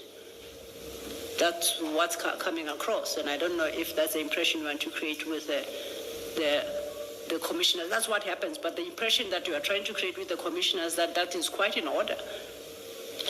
No, I'm not trying to create Okay. As an aside, I asked this question because I kept forgetting about it. I have another question more related to Warrant Officer Sanda. But if I'd posed this one first, I would have once again forgotten my question about being on leave. Have you ever recommended Warrant Officer Sanda for promotion? I can't recall. No, I haven't. No, are you sure? I'm not sure. I'm not even sure. I can't. If you may have something, I can't recall. There's nothing very special or that I would remember. I'm sure I recommended other members as well. I'm not sure in what context, so maybe you could. I would expect you to have recommended other members. I think yesterday, at least the point you drove home is that you are a fairly small unit out in the DPCI KZN, right? That's correct. So if you have, and that unit hasn't grown much, you would know who you've recommended and who you haven't recommended. You wouldn't suggest you've recommended me out of 10 and you are the 10th in circumstances when you know you've never. It's not like you're recommending 100 people. So you know whether or not you recommended him. I can't recall. It's different intakes, different phases of promotion, so I'm not sure which one you're referring to. I'm referring to the November 2021. Mm-hmm. And he was seeking to be promoted to the rank of captain. and you, the whole other document, and you signed and supported him with the comment that the member is suitable for promotion, signed by you on 17 November 2021. No recollection. Okay, yes, now I recall. That's a part a commander recommends his member whether they're suitable or not for promotion. Yes. Yes. Yes. So, and he wasn't promoted. Evidently so, Commissioner. Do you know why? I can't say why. Okay. Did you ever assist him to get promoted to other positions, perhaps, or? When you say assist him, Commissioner? However, whether to establish why he wasn't promoted and if it's a training issue to ensure that he receives an appropriate training. Commissioner, what I can say, I've never sat on a panel where he has appeared before me on a promotion I'm not panel. asking as a panel member, I'm asking as somebody who reports to you, Yes. who sought your support, and you gave that support, and they are unsuccessful in that endeavor. Yes. What, you bury it there, you don't even interest Yes, yourself we to find out buried there, why? It's improper to now find out from a selection panel. It's not done. It's now that you are interfering. You know that's not what I'm talking about. You find out from the person who sought support from you what went wrong. Was it the questioning? Was it the level of experience? You have that engagement and you say, we will try again. I never sent you to go ask the panel anything. Why would you be going there? That's why I'm saying that the most I can do is recommend him and say that he's suitable for promotion. After that, if I'm not on a panel, it's out of my hands, Commissioner. Oh, I thought you would be recommending him for promotion because it would enhance the capacity of your team. No, not necessarily. He was reporting to you at the time? Yes, but I'm not sure where the promotion he applied for was, Commissioner. So, I'll leave it there. yes. Chair and Commissioners, those are my questions. Thank you. Yes. Colonel, just to clarify some aspects of your earlier evidence that I might have missed as you explained them.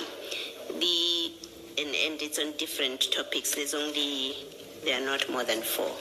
The first is when you got to Isipingo police station, you say something about the availability of evidence bags when you were there. Can you just repeat what it is that you're saying about the availability? What happened when you were there about the availability of bags? Warrant Officer Perumal did not have the required size bags. Okay. That I can distinctly remember. He had no bags. Okay. Yes, sir. So there was nothing. There was no bags. Okay.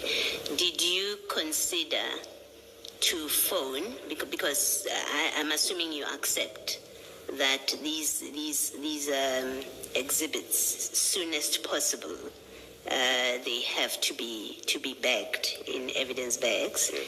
You are at a police station where you are entering them into SAP, into the SAP 13. Did you not consider to phone other stations and inquire if they have evidence bags so that you can do this properly? I did consider that. There's no real go-to person. You phone a station, then he'll refer you to an exhibit clerk. But just to let you know, we have done that before, Commissioner. No, I'm asking about this operation. Yes, no, you are at Isiping, because in your statement you don't say that you called around to find out if anyone has got these bags. We earlier looked at the instruction which says you go to the police station and this is what you do. So I'm asking my question in that context, that you are at a police station, you tell us that there were no evidence bags. There is a debate, there is a different version from Warrant Officer Perumal that this never even came up. But I'm happy for purpose of our discussion to go with your version, which is you asked him and he said he didn't have bags. The question is, well, to do things properly at that point, because now you are not rushing. You are in the precinct of a police station. You haven't said there was a risk of anything. We need to do this quickly. Why did you not phone around to request the right size evidence bags so that they are brought to you, or you be told we don't have? Why did you not do that? I can't answer that, but maybe this will answer it a little. I was of the understanding with Pangase that when they get to Port Shepstone, the bagging can be done there, because by that time it was already entered. Yes, I did not make the decision. I've had experiences where guys run around and get 3 bags and 2 bags and 5 bags. So based on that, I didn't want to waste time. I said, okay, we've crossed that bridge now. We didn't put it in bags. We here at ICYMI, they don't have bags.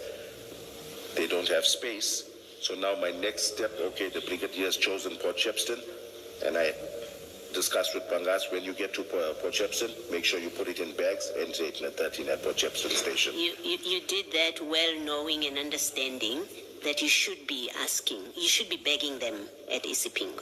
Yes, before they are put onto anyone's vehicle and transported to Port Shepstone. You knew that you have to get evidence bags and bag them there at ICYMI as a matter of rule or law or regulation or instruction.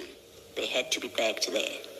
Yes, that's correct. You knew that. But with no bags, that is why I took that decision. We know there were no bags. We know that for a fact. So I'm not engaging about were they ever bagged or not. We know they were not bagged. So my discussion with you is different. It is about why did you not phone around?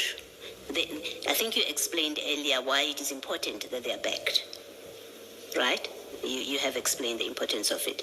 And I'm asking you, important as it is, essential in fact as it is, why do you not phone around?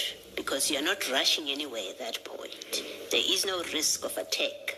All the things that you said about moving from the depot, they are non-existent now that you are at ICYMI. So you have, if you like, the luxury of time to phone around and hopefully get the bags and do it properly.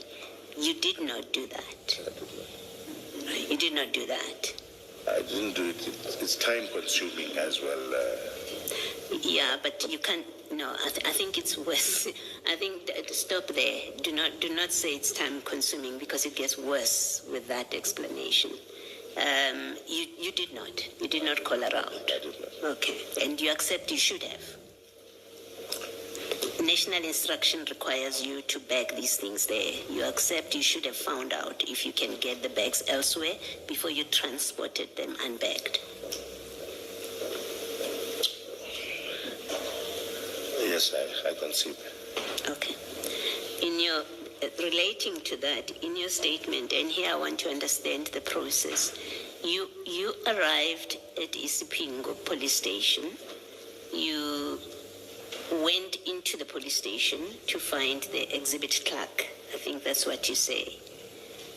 In your statement, you also say that when you got there, the members started offloading while you went in to find the exhibit clerk, right? Mm-hmm. So there's a window where you lost sight of these exhibits that are not bagged, that are not yet in an SAP 13. You lost sight of them at some point. There's a window. There has to be. Yes, there was. They started unloading them. Yes. You went inside. Yes. So in that period, you did not have sight. No, I did not. So you wouldn't know if any of the exhibits may have been tampered with in that period. Or would you? And if you say, I would know, explain why you would know. I wouldn't say I would have known exactly, but every operation you have to have some element of trust, Commissioner. There will be, at not every point in time, you can have your eyes on exhibits. So there is. I'm talking about this operation, and I'm going to say to you, if LCRC had been on the scene, yes, there would have been eyes on that, right? While you go in, you would have waited. You should have waited. I want to suggest to you that you should not, as the leader of that operation, you should not have lost sight of these exhibits. And the proposition I'm making to you, and it has to be, you have to say, yes, I'm correct when I say to you, in the time that you left to go and find the exhibit clerk, anything could have happened with those exhibits. You wouldn't know. Yes, you're correct. Okay, so if Warrant Officer Sibia took a break, you wouldn't know. I wouldn't know, no. Yes, thank you. And then you also say in your statement, and you can correct me, and we are still at ICYMI. You also say we did the counting, so that you get the clerk, and now you're counting. Were the ORS people, where are they at that point? You say in your statement, and I want to tell you this so that I'm not tricking you, right? You say in your statement that they were present when the counting, you all did the counting. Am I correct in that reflection? You know, when I say they were present, remember, Commissioner, it can't be 4 or 5 people that's counting at the same time. Yes, they were present. They were present enough to know when we inspected those bags, more or less how many was inside each bag. They didn't what does that mean? Just explain what you mean when you say they were present when we inspected those bags. What is that inspection that they were present for? When we did offload those bags from the marked vehicle, Commissioner, we placed all of those bags on the ground. Those bags were opened. I'm not sure who was the first one that took out the bricks, but the bricks were offloaded and was laid there in piles. So I'm not sure how many bags were offloaded in their presence. It could have been all the bags that were offloaded in their presence. But maybe I'm jumping ahead of myself. All of these bags were offloaded and the bricks were kept on the side of them. So the bags offloaded, you include that the bricks were taken out of the bags? That's correct. And you say the ORS were still there? They were there when we unpacked and counted 20, majority was 20. There was one bag, the 27th bag, that had 21. But the ORS guys, remember, Commissioner, they also need to make a report of how many we seized. So I see they did leave a little prematurely. But they knew the count of the bags, that it had 20 and one had 21. Maybe they didn't do the maths, but they knew there were 27 bags, and when we offloaded them, the 27th one had 21 bricks, all the rest had 20. That I can say with confidence. Maybe they were not there when we did the tally. By that time, they said they had to leave and conduct their other duties, but they were there when the bags were offloaded and the bricks were counted. Enough to say that there was 20 in each one, except for the 27th bag that had 21. I can say that with confidence. You see, I think his warrant officer Govender says, we arrived, we took the bags off the vehicle and we left to go and do our job. So he doesn't say the same thing that you say. I've got his statement, Commissioner. Yes. If you can look at the inquiry, I'm not sure where it would be, but I'm going to try and help you find it because I also flagged it.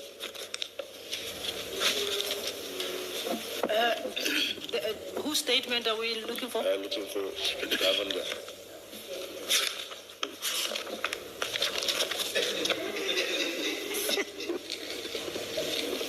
Yes, if you look at file number 2, and under tab... At 779, what's it, sir? Are you at 779? Because, Commissioner, I just want to point out, this is not the statement I'm alluding to. I'm alluding to the statement that is filed in the inquiry and signed by Sergeant Govender. Well, I'm looking at page 601, which is Govender, and it has his signature. It's on the 22nd of June, 2022. That's the one that I have read. If you've got another one that says what you're saying, then we can go there. In the last paragraph, it says, Colonel Jacob informed us that the exhibit must be transported to ICYMI subs. We then transported the 27 black bags. I don't think the Oh, he's not there yet. I'm so sorry. Your attention. Okay, Commissioner, I just want to point out, this is not the statement filed in my inquiry. Right? Sorry, the say that again. It's obtained by somebody else. It's obtained by the team that were investigating the theft of these drugs. So Yeah, but what's the significance of that? the content is different. The content is different. Because I did read this with some concern. But the content is different. If you look at Perhaps wait for Commissioner Baloyi's point. Okay, sure. Yes. I think I know where she's headed, but That's the problem. That's the problem. You can refer to another statement if you want to, but this is, this is the statement that I'm referring to where he says We offloaded them at the parking area and we left and drove back to continue with our duties. So on this statement at least, they didn't stay beyond taking your bags off their vehicle and then they left. You make them more present than what he's describing here. You say the bags were offloaded, we opened them and we took the bricks out and we were lining them up and they were still there. Commissioner, once again, if you see who took the statement, when I started off leading my evidence and reading my statement, it's obtained by the team investigating this theft of drugs. To me, all of their statements are questionable. I think even if we call Sergeant Governor and show him the statement that I obtained from him, if he says otherwise, then I'll say, Commissioner, you have a point here. These statements, when they were taken from these individuals, I can't say specifically for Governor, but what I've noticed a trend that all of these statements seem to follow a certain pattern where it's pointing fingers at certain individuals. I've got a statement filed in the docket that the same team investigating the theft of drugs from Potchefstroom are very familiar with. They've seen it, they have it. So you could take another statement that's contradicting what this individual said to me. And maybe for the record, we can read his statement out and compare it. But I'm not sure why I didn't have him under duress. I don't make him present when I'm opening the lock, so I'm not misleading in his statement. If you look at my statement, although initially, there was... No, you had made him present when you opened the lock at the depot. No, I'm saying I did that in error because of Pangase's notes. But when I did take Governor and Mkize's statement, nowhere does it say they were present when we opened the lock. My point being, Commissioner, there's no deception. Are you saying he made these allegations in this paragraph under duress? I'm not saying under duress, but I'm saying I took a statement from him freely and voluntarily, and it says otherwise. Can maybe we look at that, Commissioner? Yes, I said you can refer us to. Okay. But maybe before you do that, can we at least accept that we are talking about a signed statement from Governor? Yes, that's correct. So he indicated, in fact, it is under oath. Yes. He indicated under oath that which he describes there is in fact his testimony under oath in this statement. I'll just hear from the evidence leader which find this. Okay. Chair, Commissioner Baloyi, might it assist to go to the other statement? Then perhaps, I don't know what point the Colonel wants to make. I think he's asking you to assist him locate that It's other page statement. 267. It sounds like Commissioner Kumalo has it. 627. Page 627. That is the first Governor statement. The one you are discussing is the second Governor statement. So if I guess, Colonel, you can keep your finger on one of them while you discuss the other, so you don't lose. Those are the two Governor statements that we have. And then perhaps then you may address yourself to Commissioner Baloyi. Okay.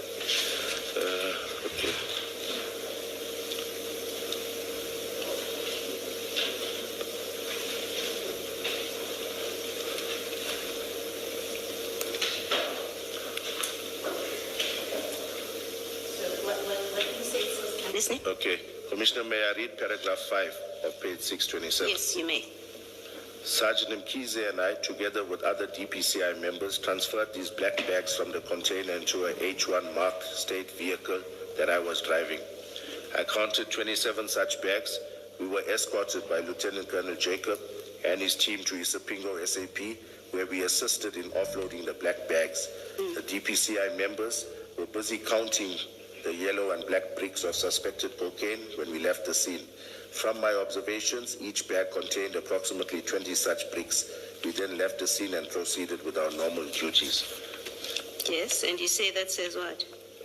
It says that he noticed 20, that's what he's saying, approximately 20 bricks in each bag. And Commissioner, I want to further add that no policeman involved in something of this nature will not write up their pocketbook properly to say what they had done on that day. You see, I raise this with you because in your statement at paragraph 25, you say, we proceeded with the count of the bricks of cocaine with the police border members. Yes. It's not the same as what you're reading in paragraph 5. Yes. He is not, he's saying you were counting. He left when you were counting. That's what he says in the one that you're referring to. But you're saying something completely different in your paragraph 25. You say, we proceeded with a count of the bricks of cocaine with the border police members. Yes. So you are involving them in the counting in that paragraph 25. Yes, and like I'm saying, Commissioner, they may not have been part of the physical counting. There's only so many people that can handle exhibits, but they were there. He says he left when you were counting. The statement that you referred to assist you, it says he left when you were counting. Your statement says he was involved with the counting. Do you not see I and said understand? when we proceeded to start counting, Commissioner. You say what? We proceeded to start counting. Something. With the border police members. They were there. The fact that they chose to No, leave Colonel. We've had a long 2 days with you. You state in your statement you counted with the border police members. That's what you convey. My English is not that bad. Trust me, it's not that bad. You convey in that first line that you counted with the border police members. That's what that line says. And until one reads something different, the only meaning of your sentence is Governor and Mkhize were involved, were part of the count. And Governor says, in the one statement, he says, we offloaded the bags and we left. But he says the same thing in even more words. In the one that you referred to, he says, we offloaded the bags and left when the police were counting. So he doesn't include himself in the count. This is a statement he furnished me, Commissioner, Okay. under oath. All right, thank you. And then lastly, can I, in fact, two last questions. And the one is just to make sure that I have correctly understood your evidence. In the time after the exhibits are deposited at Port Shepstone, from that date on, you did not have anything to do with these exhibits. You never came to know what's in that room, how many are in that room. Physically, you've never walked in to check, nothing. You had nothing to do with the physical exhibits in the entire time until they were stolen. Yes, your last engagement with the physical items was at Isipingo outside the police station. Yes. Okay, all right. And then lastly, and I promise you this is lastly, I still don't understand, and it might be that I need you to say it again so I understand the explanation properly. You returned to the container on the 1st of July, and it's not clear. So it's not clear to me why you returned, because on the 22nd you got the consignment that you were told was in the container. You were told 27 bricks. I think that's what you all expected. It's 27 bricks. As it turns out, it's 27 bags, I think. So you all are happy and good. In fact, your informant, crime intelligence, has left. He's happy that, in fact, what he had been informed was coming through. It has been found. You're done. When you go back, you say, why do you go back? To the container? Yes. And remember that your evidence is you also looked around. You did a pick. That's what you tell us, that you did do an eye observation of the container and you were satisfied that you got everything. Why do you go back? Okay. It's a norm that we sealed the container, we went back, and I think I explained previously, there were 50 kilogram bags, which confirmed what the packing list said. Now, if I had noticed that there were 10 bags short, 10, 50 kilogram bags, then we're looking at a 500 kilogram deficit within your load. If there were 10 bags short, then it would lead me to draw the inference that it's possible the consignee knew about this because they're supposed to be expecting a certain number. Now there are 10 bags short, which amounts to the weight that cocaine would have taken up. Because remember, containers are weighed as well to see whether it corresponds with what the documentation says. So that's the purpose of doing that further unpack. Firstly, to check there's no additional drugs. Secondly, to see if the packing list corresponds, to see if the consignee is being honest with us. So it's purely for that, for the sake of being thorough. That's the only reason. The reason I ask and that I'm still confused and not clear about why you would go back is because in the way that you explain your return there and what you did there, it looks like you just went to count the numbers. You had a paper which tells you there's supposed to be 5395 bags, and then you're not customs, you're SAPS. You go back to verify that indeed there's 5395 bags, and from that you're satisfied. Your operation is done, shut, you got everything, and you leave. It doesn't make sense to me. Something doesn't make sense there, that you would go back just to go and count the bags. What exactly doesn't make sense to you? Maybe I'll... You are looking for cocaine, counting the bags and finding that they are 5395 doesn't tell you anything. Not counting, it's also inspecting to see that... So you took them out. You took the bags out and inspected them. Is that what you're saying? Not every bag, a few bags would have been inspected. A few bags would have been inspected. In fact, those bags were such that as you're handling them, you can see a little bit inside of them, you know? So if there's a few bags, you don't have intel that there's more, right? So you're just a random police officer who is searching. You now tell us in your statement, you don't say, in fact, I think what you explained earlier, in fact, your statement says, I proceeded to the CHC depot. I had arranged the clearing agent to be present to unpack the container, and we conducted a count of the animal feed. They amounted to 5395, which corresponded with the packing list. This further corroborated the rip-off methodology. The container was then officially released. So on your own statement in paragraph 35, all you went to do, or what you did on the scene, was to count the bags. And that's what I say, it doesn't make sense that a police officer would go back to a container only to go and count how many bags there are. And on the paper it says 5395, and you say, good, the container can go. That doesn't make sense at all. I'm not sure what... And it doesn't make sense. It doesn't seem like sensible police conduct and use of time. At the very least, it doesn't seem to be. And so, let me put to you that it suggests to me, at least, because it doesn't make sense, it suggests to me that there has to be another explanation why you did this. Either appearances of an investigation. You knew you got the 27 bonus bags. You thought it was bricks. You got the 27. So you knew you've got everything that your intelligence told you. You went there for another reason. Here you tell us I counted the bags, and I say that doesn't make sense. You would go back to count the bags.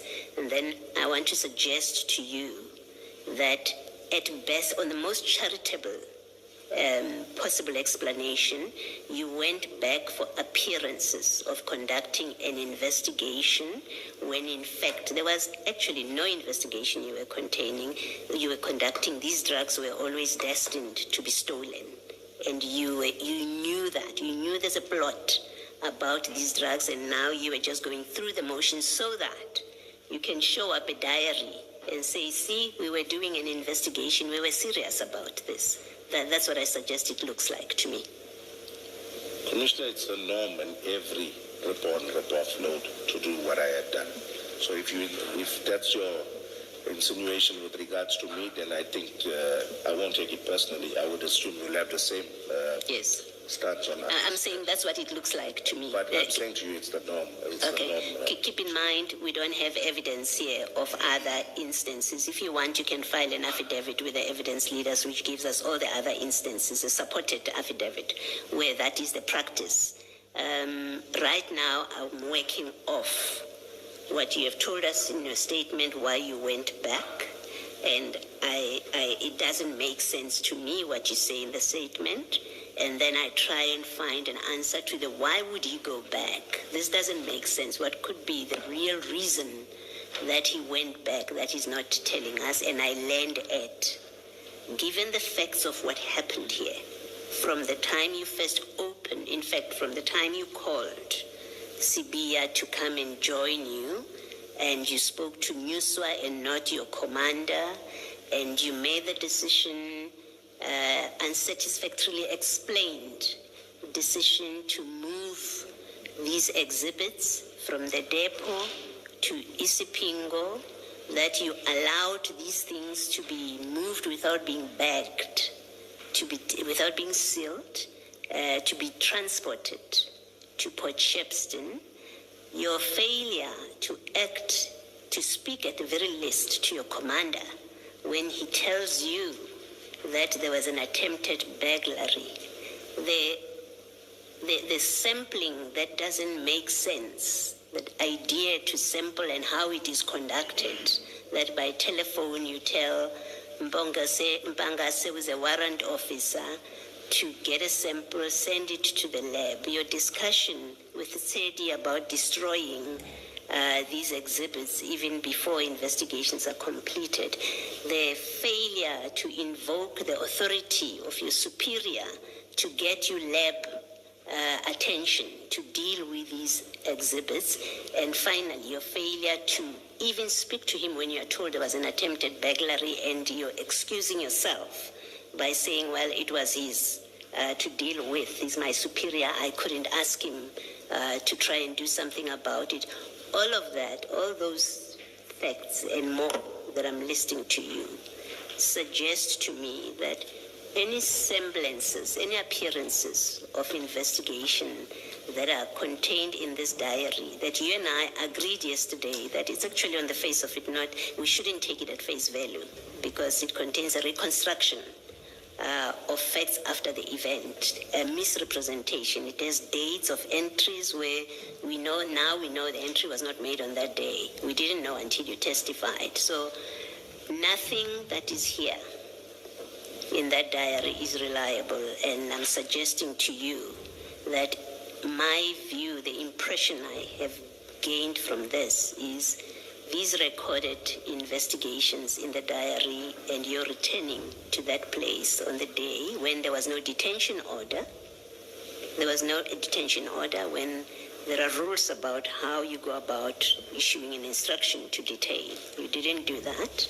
You release it. When it was under SARS, you say, I didn't know it was under SARS. I'm saying all of those facts, they lead me to the impression that your visiting that place on the 1st of July was again part of a scheme of creating the impression that there was a real investigation, when in fact there was no investigation at all that was going on. You were just going through the motions. That's the last thing I get to say. You can comment. Commissioner, once again, I'll say to you, it's the norm to go and unpack a container. You're entitled to your view. I think I've said more than enough regarding all of those issues that you alluded to. And I don't think there's much more I can say to change your opinion. You're entitled to it. But I will still stand by it. There's no semblance of an investigation, no such thing. If you had to compare my inquiry with every other rip-on, rip-off load, you will notice mine is much more, there's much more investigation done. And even, Commissioner, I would have thought that the Commission would have familiarized themselves with the nature of these cases to see if indeed this is something that's a red flag, to go and unpack a container just to verify that there's nothing else there, that the packing list corresponds. I don't know what would lead you to believe that it's a semblance I've invited you to give us a statement that sets out all that procedure that you're talking about, because we've listened to many witnesses about these kind of activities, about operations, drug busts. We've listened to many witnesses explaining, including witnesses that have participated. It's the first time, and maybe that's why I even waste 5 minutes on it, that I hear that witness has come here and said, we search and then we go back to the container to search again. So I'm inviting you to feel free to file a further statement that sets out that where that procedure is contained, that allows you, whether it's oral, verbal, practice, you tell us, and then you list cases where you say that has been done after the initial search, and we ordered that the container be detained. These were the facts, and we went back and searched. I'm sure we will not reject that kind of affidavit, and it's only fair that you file it if you have something like that. Okay, Commissioner, I'll look for that. Okay, thank you. Thank you, Chair. Chair, before, if I may, I seek an indulgence, and it's because I had said I've completed my questions. However... May I quickly ask mine? Oh, yes, if it's a question, Chair. I thought you were closing the... Thank you. It's just on one issue. The number of questions will depend on your responses, Colonel. Colonel, this relates to what you say in paragraph 9 of your statement, the statement prepared for the commission. There you say Umlazi is 11 kilometers away from the depot, which I saw as a risk, and we were working in an uncovered area of the depot. And my sense, I think, when you substantiated on this was basically that you feared that people from Umlazi might descend on the scene and forcibly take away the drugs. That was my sense. Yes, that's always a possibility. I'm correct. You are correct. Yes. I assume that there must be quite a lot of searches and seizures in that area, the CHC depot. I assume so. Surely this was not an isolated incident. The ones I'm aware of, Commissioner, was the one of Warrant Officer Sanders and this one. But surely it could not have been. It just could not have been. You said, Chair, there could not have been just I'm saying I would be very surprised if this was the only search and seizure at the CHC depot, even if you yourself are not aware of any others. I would be very surprised. No, there ought to have been. There ought to have been, yes. Now, in your experience, have people from Umlazi ever descended on a crime scene and forcibly taken whatever it was that was discovered at the crime scene? In your experience? Can I answer that in two parts, Chair? The volume of this made me consider the risk factor attached to it, the magnitude of this, the value of this drugs recovered. So there's only two major drug busts that I'm aware of at CHC. That was the first one of the Mandrax, 547 kilos, and this was... Okay, that's the first part. Second part?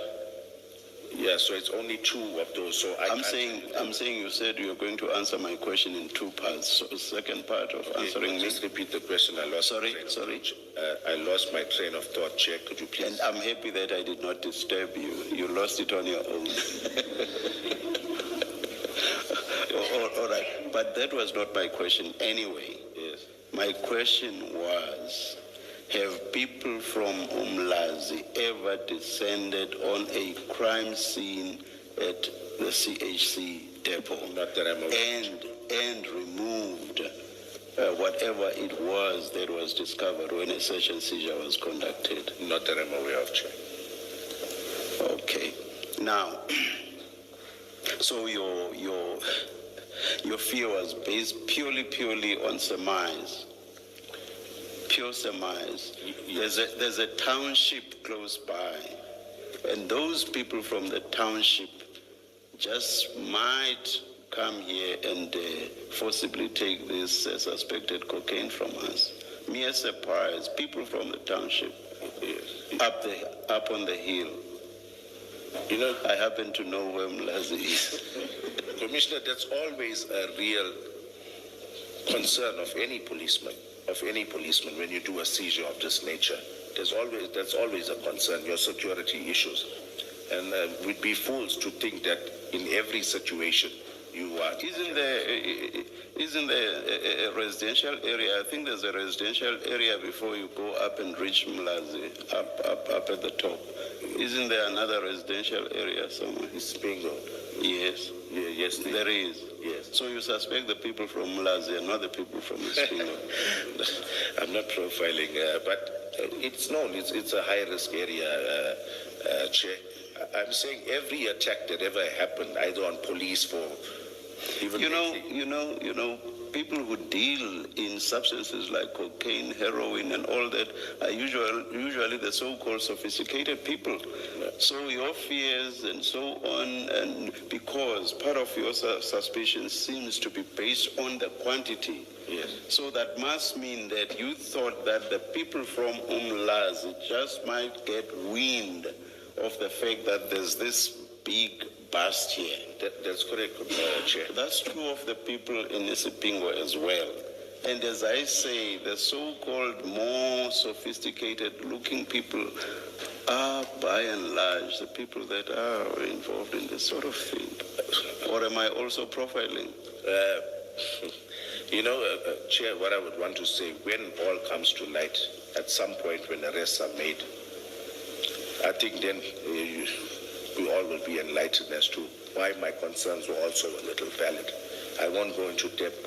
But the important point is that you are not able to say that people from Umlazi ever descended on CHC to forcibly remove drugs or any other thing discovered in a bust, or after a search and seizure, or pursuant to a search and seizure. That's the important thing. So you just assume that the people up on the hill just might do that. Pure surmise. Now I realize, Chair, what I was thinking of earlier. Now, that's one of your... Oh, you just remembered something. Yes. Oh, yes. I'm saying every attack that ever happened, whether it be policemen robbed for firearms or policemen robbed for monies that they were carrying, which happened not too long ago, was at some stage not heard of.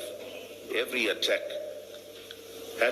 or every type of incident, there had to be a first time for everything. So although it may not have happened, it's a risk that we have to consider, because there certainly would have been attacks on police, certain robberies on police for their firearms and things that would have been a first in that area, would have been a first for a certain scenario.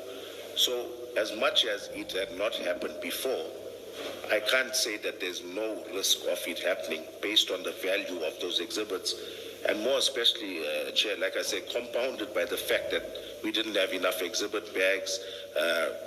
The station was only 4 kilometers away. Those were the factors in my mind. And I agree with you. I can't say with certainty that there would have been an attack. Why? And you are not aware of an attack since? No, I'm not aware of an attack. I'm not aware of a large amount. So meaning that if you are the one to conduct a bust, you will always, in the vicinity of Umlazi, you will always conduct it differently because you are fearful of Umlazi. No. Yes or no? Commissioner. So whenever you are involved, you'll go there, quickly remove the drugs and take them wherever you consider safe. Maybe Sipingo. No, Chair. Yes. I'm saying when we go into these type of locations, yes, we go with adequate manpower. We go with a tactical team. You go with enough vehicles. You go with members armed with rifles. Then that raises another question. Why did you not do exactly that on this occasion? That's not an answer. Why did you not do that on this occasion as well? You just call Mbangase, that's one person, and you say, hey, is KG there? And KG happened to be there, and that was all. And then it was just the three of you. And yet you know, as you sit there and as you say now, that the proper thing to do is to go to a crime scene like this.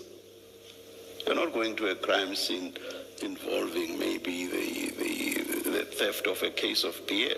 No. It's a crime scene involving cocaine, a drug bust, serious crime.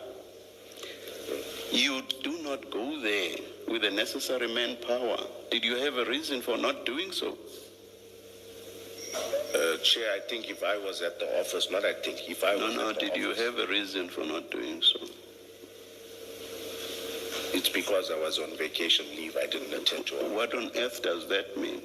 If I was at the office... Because to get manpower, even if you are not physically at the office, there's the convenience of a telephone. Yes. You could have made calls and you could have spoken to someone who could, if you could not do it yourself, someone who could mobilize the necessary resources. Yes, you're correct, Chair. So you've not answered my question then. Why did you not do that? Why did you not make sure that you had enough resources in terms of police officers? Yes. I think compounded by the fact, Chair, that I didn't know what we were getting into. I just knew container. You knew that you were going to a drug bust. You knew that. And it was so important to you that you even said that I came out of leave because it's something quite important to each and every police officer. It's an ego boost. I'm paraphrasing, but that was the essence of what you said. So it's something quite crucial, and leaving aside the ego boost, this is a drug bust. Again, it's not going to a crime scene involving the theft of beer. It's quite something quite serious. Why did you not mobilize and get other police officers so that you would not be concerned about Mlazi? Because my sense is that had you had enough police resources, you would not have cared about Mlazi. Am I correct? You're correct. So why did you not organize enough people to secure the area? Our tactical team, Chair, was out on that day. They were out. Surely I find that difficult to believe, because that would have been the first thing you say once I started engaging you. I'm asking this question now for the third time. I find that very hard to believe. It's also in my affidavit or my info note that somewhere I did write them. I even considered calling our tactical team out, but I know they were out on that day. That is why they even took a long time to get to where we were at Isipingo. But are you saying that, I know that the technical team is a specialized team, but are those the only police officers that could have given reinforcement? Are those the only ones? Chair, Isipingo's got less manpower. You see, even in Warrant Officer Sanders' statement, he states that Perumal told him we don't have enough manpower. Do you not get resources from other police stations when it's necessary? Yes, we do, Chair. Sorry. And you had maybe saying luxury of time, but I'll still use that. You actually had the luxury of time, because it's not as if that container was going to be spirited away from the CHC depot. So you could have contacted other police stations to get the necessary manpower. Could you not have? I could have, Chair. Why did you not do it? So it's not an excuse to say that your own at Isipingo were not at Isipingo, had gone on whatever. So that's not an answer to my question. Why did you not reinforce from elsewhere? Chair, even the response time when it comes to these units, when you want this tactical support, it's not at the drop of a hat that you make a call and now within 10, 15... So you don't even try. You go there, it's you, it's Mbangase, and Sibia. So that's your choice. And you know that Umlazi, which you fear, is close by. You choose to do that instead of trying to get reinforcements. Because you never know. Trying, maybe you could have gotten reinforcement, for all you know as you sit there. You can't say, I did not try just because it's not a case of getting reinforcement within 15 minutes. You did not know for a fact whether you could or you couldn't. And add to that what I said earlier, which is that in a sense you had the luxury of time, because it's not as if that container was going to be spirited away. Yes, I can't dispute that, Chair. I took a decision. So you just rushed in with 3 people. One of them, as Commissioner Valoy indicated, knows nothing about this sort of operation. Just 3 of you rushing in. And then perchance being assisted by the ORS subs members. Yes. Chair, chance. Yes. You know, Chair, I would not, and I can say this with confidence, I would not have moved to Isipingo station if those uniformed members were not there. Because I know, obviously, then it's a red flag. It's just the 3 of us from one unit. No. Now you are talking about what happened at the tail end. I'm engaging you about what happened at the beginning. Let's not go to the tail end. I'm not there. Mm-hmm. Yes, I didn't ask for any backup. I could have. I did not. And my sense is that you had no reason not to. Once again, let's forget about this thing about it's not a 15-minute thing and so on. You basically had no reason not to.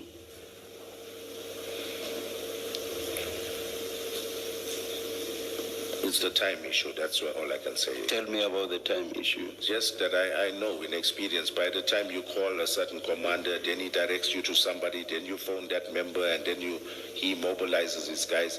It's only when you give them prior notice. That's how the police works. It's so you, back to my question, so you choose not to even try. I will leave it at that. I chose not to. I'll leave it at that. Now, from where I'm sitting,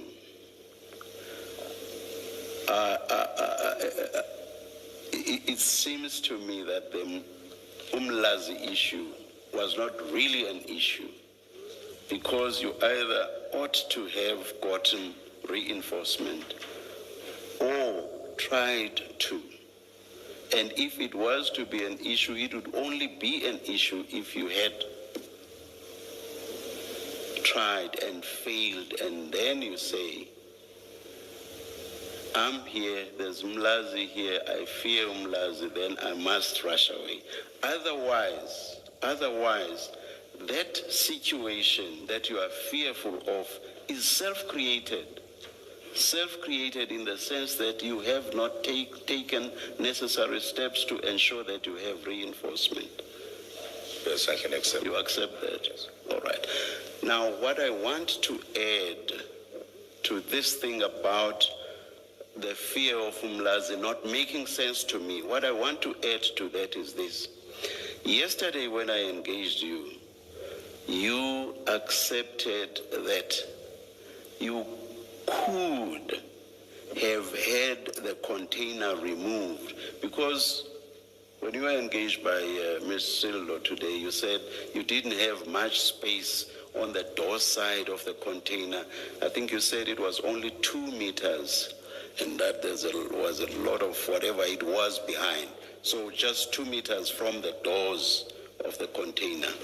When I engaged you yesterday, you accepted that you could have gotten the container removed from where it was to some other area within the CHC depot, and that once there, you could have done the necessary cordoning off, and then you could have been able to conduct the search and seizure in a proper manner. Do you remember accepting that yesterday? Yes, I do, Chair. So when you look at those 2 issues, the fact that the Umlazi issue does not make sense, and to which right at the tail end of that debate you said you accept everything that I'm suggesting to you. So when we look at that, and we look at the fact that you could have removed that container and then you could have been able to do the search and seizure properly with no impediments, it makes all the other reasons that you gave yesterday to pale into insignificance. Do you accept that? I don't want to argue with you. I'll accept. You accept that? Thank you very much. Thank you, Chair. Just very quickly, Colonel, if I may, and this is because I think you either have taken Commissioner Baloi's offer or you have undertaken to do so, to provide a statement explaining processes, prescripts governing such an engagement where you go back to the container in the manner that you did on the 1st of July. You remember that? Yes. I think, I don't know, I hope it will help you, that it might not be a particularly useful exercise. Why don't we try it this way, rather? We see at your paragraph 35, you say on the 1st of July 2021, you proceeded to the depot to go count the 5,395 bags, correct? Yes. Are you aware that in none of the statements, none, that that are included in the inquiry file, do you speak of that exercise of the 1st of July? Would you like me to take you there? Yes, because it yielded nothing. It was basically handing over a container. There was nothing significant to write a statement about. It's not done. No, you were not handing over a container. You were searching a container. You were counting. You went inside the container to go count, and that's how you get to the conclusion there are 5,395 bags. You satisfied yourself, and you are alleged, and you released it. So you did something to that container. Yes. You engaged with it in some form or other. Yes. I'm saying you have about 5-6 statements in the inquiry and in the docket, which are all before this commission. None of them references that activity. Why is that? There's no need. I mean, whose benefit would that statement be to? Whose benefit does it serve for you to come tell the commissioners about this activity here now? I did it. That's why. I'm saying Who does it benefit this time now? I'm not sure who it benefits, but I did it. It benefits you because you are aware that your presence on the pier that day, the depot, will have to somehow be answered at some point, and you are anticipating that. And that is why you include it here in this statement. You go so further, so much as to tie in the mega freight clearing agent in that exercise of the 1st of July. Yet, that is one person you never took a statement from. If this happened, and if he was present, you would have obtained a statement from him, but you never did. So what exactly went down on that day? It's something you subsequently thought of, and you were thinking whom to lay it, at whose doorstep to lay it. Commissioner, I mentioned the clearing agent that was present when this exercise was conducted. Okay, let's go to the clearing agent. Did I fabricate or did I imagine him? He's got a statement here. He says, I was never there.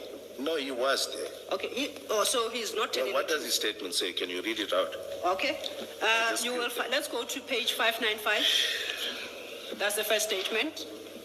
595.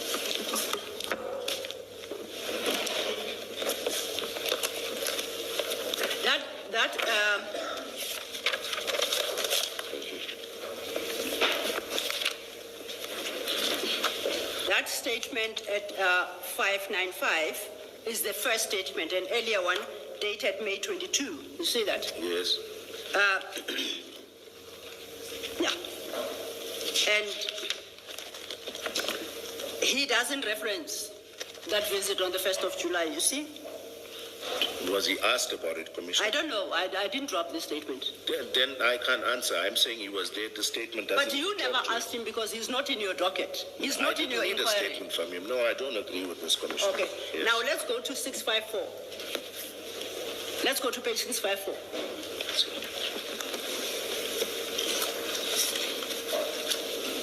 At page 654, the same person, that mega freight agent, at paragraph 3 states, I was not aware of the inspection that allegedly took place at the CHC container depot on the 1st of July 2021, as I was not informed. Don't suggest that I made him say that. That is from 2025. I didn't even know this matter will come up. Commissioner, the warehouse manager can confirm what I'm saying. It wasn't just me in isolation. Okay. Now that is the challenge, and that is why I say when you say you promise Commissioner Baloyi that you are going to bring this statement, that is Ms. Pillay, right? Yes. It does sound, what happened, I say, is exactly as Commissioner Baloyi described. There is not even a stitch of a document that records what went down on the 1st of July. For that, we will go to Ms. Pillay, who you rely on. Let's go to page 577.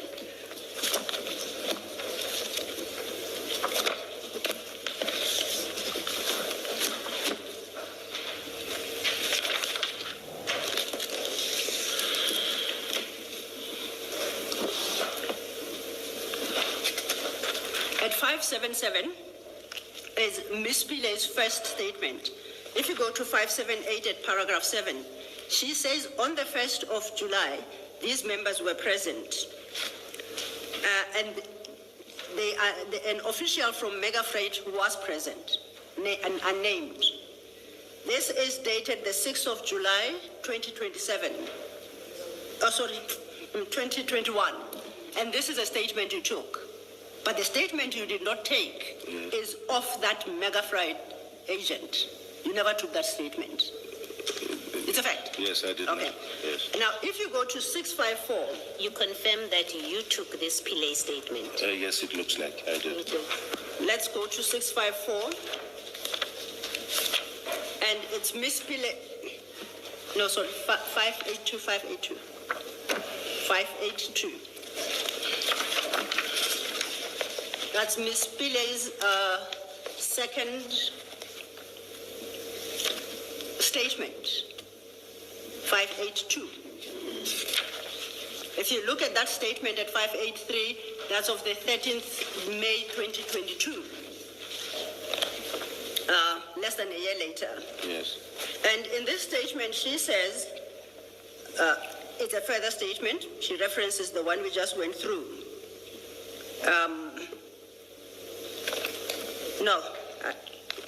She speaks of your visit on the 22nd of June 2021. And that's at paragraph 3. You see that? Yes.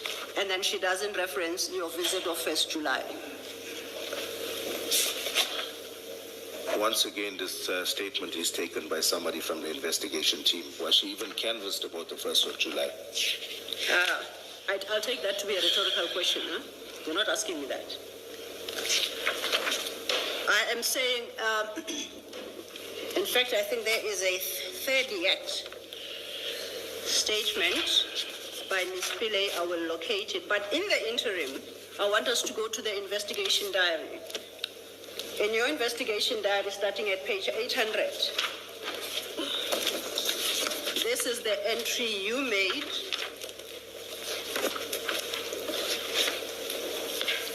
at page 803.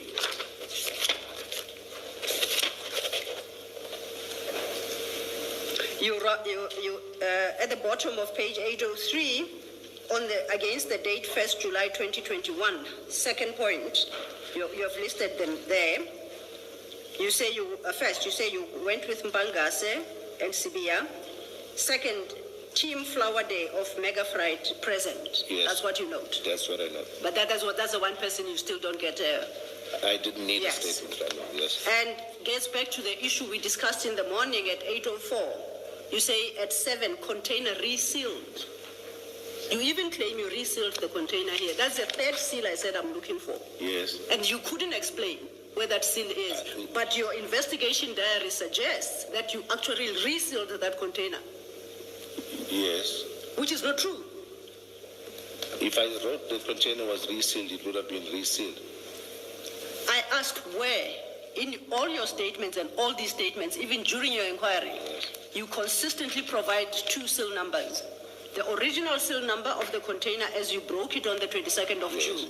The second seal number that you replaced the first with after you took the drugs. Yes. But then you went and opened on the 1st of July. That's what we started with this morning. Yes. On the 1st of July, did you reseal?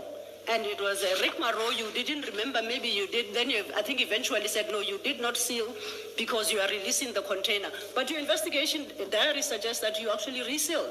Yes, okay. So I am saying this point makes the point that this investigation diary is absolutely unreliable. I agree with Commissioner Baloy.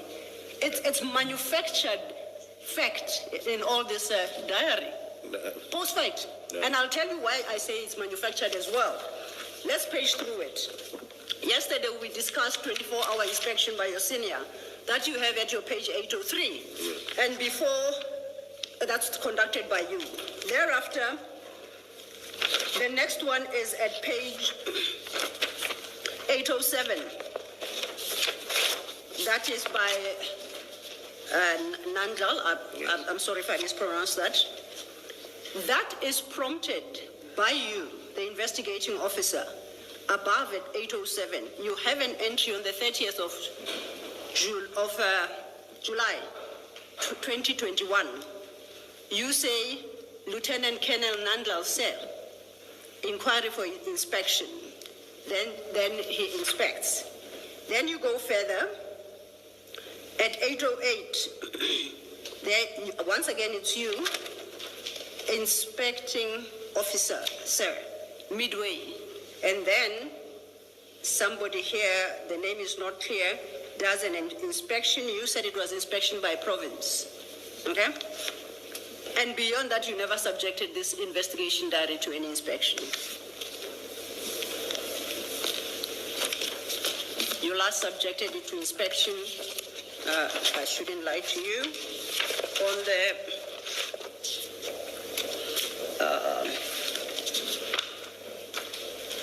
on what you said is the 16th of September 2021.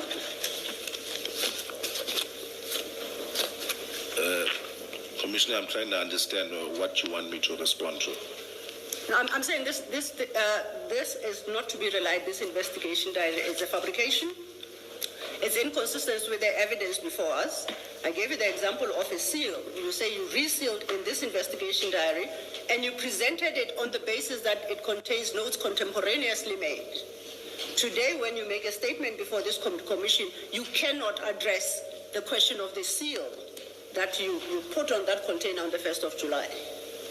And I'm saying it's because it was never there in the first place. That's why you're having a challenge. Okay, may I respond? You note here, you reseal it, but you don't even provide a number. Okay, may I respond? Please. Okay. Firstly, I could not have imagined an unpack of 5,395 50-kilogram bags. I don't know. I wouldn't know that. Secondly, the warehouse manager's statement. Nobody even asked her about the 1st of July. She merely comments on the 22nd of June.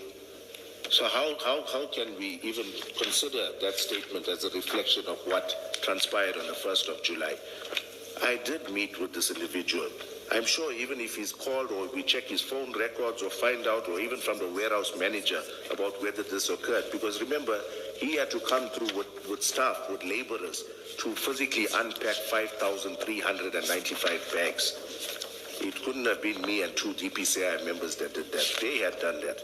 So if I say he was there, he was there. The warehouse manager is not disputing or confirming anything. She's silent on it because she wasn't asked about it. But I'm saying if I wrote that the representative, Tim Flaude, sorry for mentioning his name, from Mega Freight was here, this was the unpack that was done, And the reason I couldn't remember whether it was resealed, this happened nearly 5 years ago. I can't remember every single detail. But the fact now that I'm being painted as I'm lying about this entire incident, I take serious issue with that. And I feel the onus should not be on me now to prove that I'm telling the truth here. The onus should be on the commission. If you are alleging that I am lying about this, the onus should be on the commission to prove that I'm lying. So far, what you have showed me is a statement from the warehouse manager, not even talking about the 1st of July, what happened there. Yeah. Obviously, we would have had to go through the warehouse manager to make these arrangements. So that statement tells me nothing. Now, should we infer from what you're saying that she wasn't asked about the 1st of July, that's why it's not in her statement? With that, should we infer that you, in fact, asked her about the 1st of July? It wasn't an independent recollection, because in their one statement, you're saying had she been asked about the 1st of July, she would have said something. In your statement, she says something. Should we infer that you asked? That's why it's in a statement. It wasn't independent recollection. You know, Chair, I can't even recall, this investigation until I looked at it. But I'm saying the bottom line is this. The warehouse manager ought to have been contacted to confirm indeed whether this incident occurred as per my investigation diary. The investigation team that had investigated this theft, who alleged that I am lying in this investigation diary, should they not have contacted Tim Flowerday and asked him whether he was there on this specific day? Should they not have checked his phone records to see if he was at CHC depot? Should they not have checked my vehicle tracker to see if I was there? Now I'm being painted to the whole country as though I'm a liar, I'm fabricating things, and I take serious issue. There's a whole lot of investigation that was done that is clearly swayed in a certain direction. Every time statements were taken, it's taken with a view of portraying me in a light as though I was part and parcel of this orchestrated placement of a container in Port Shepstone and the subsequent theft thereof. And I'm showing the commission how statements were taken and individuals were not canvassed on certain issues.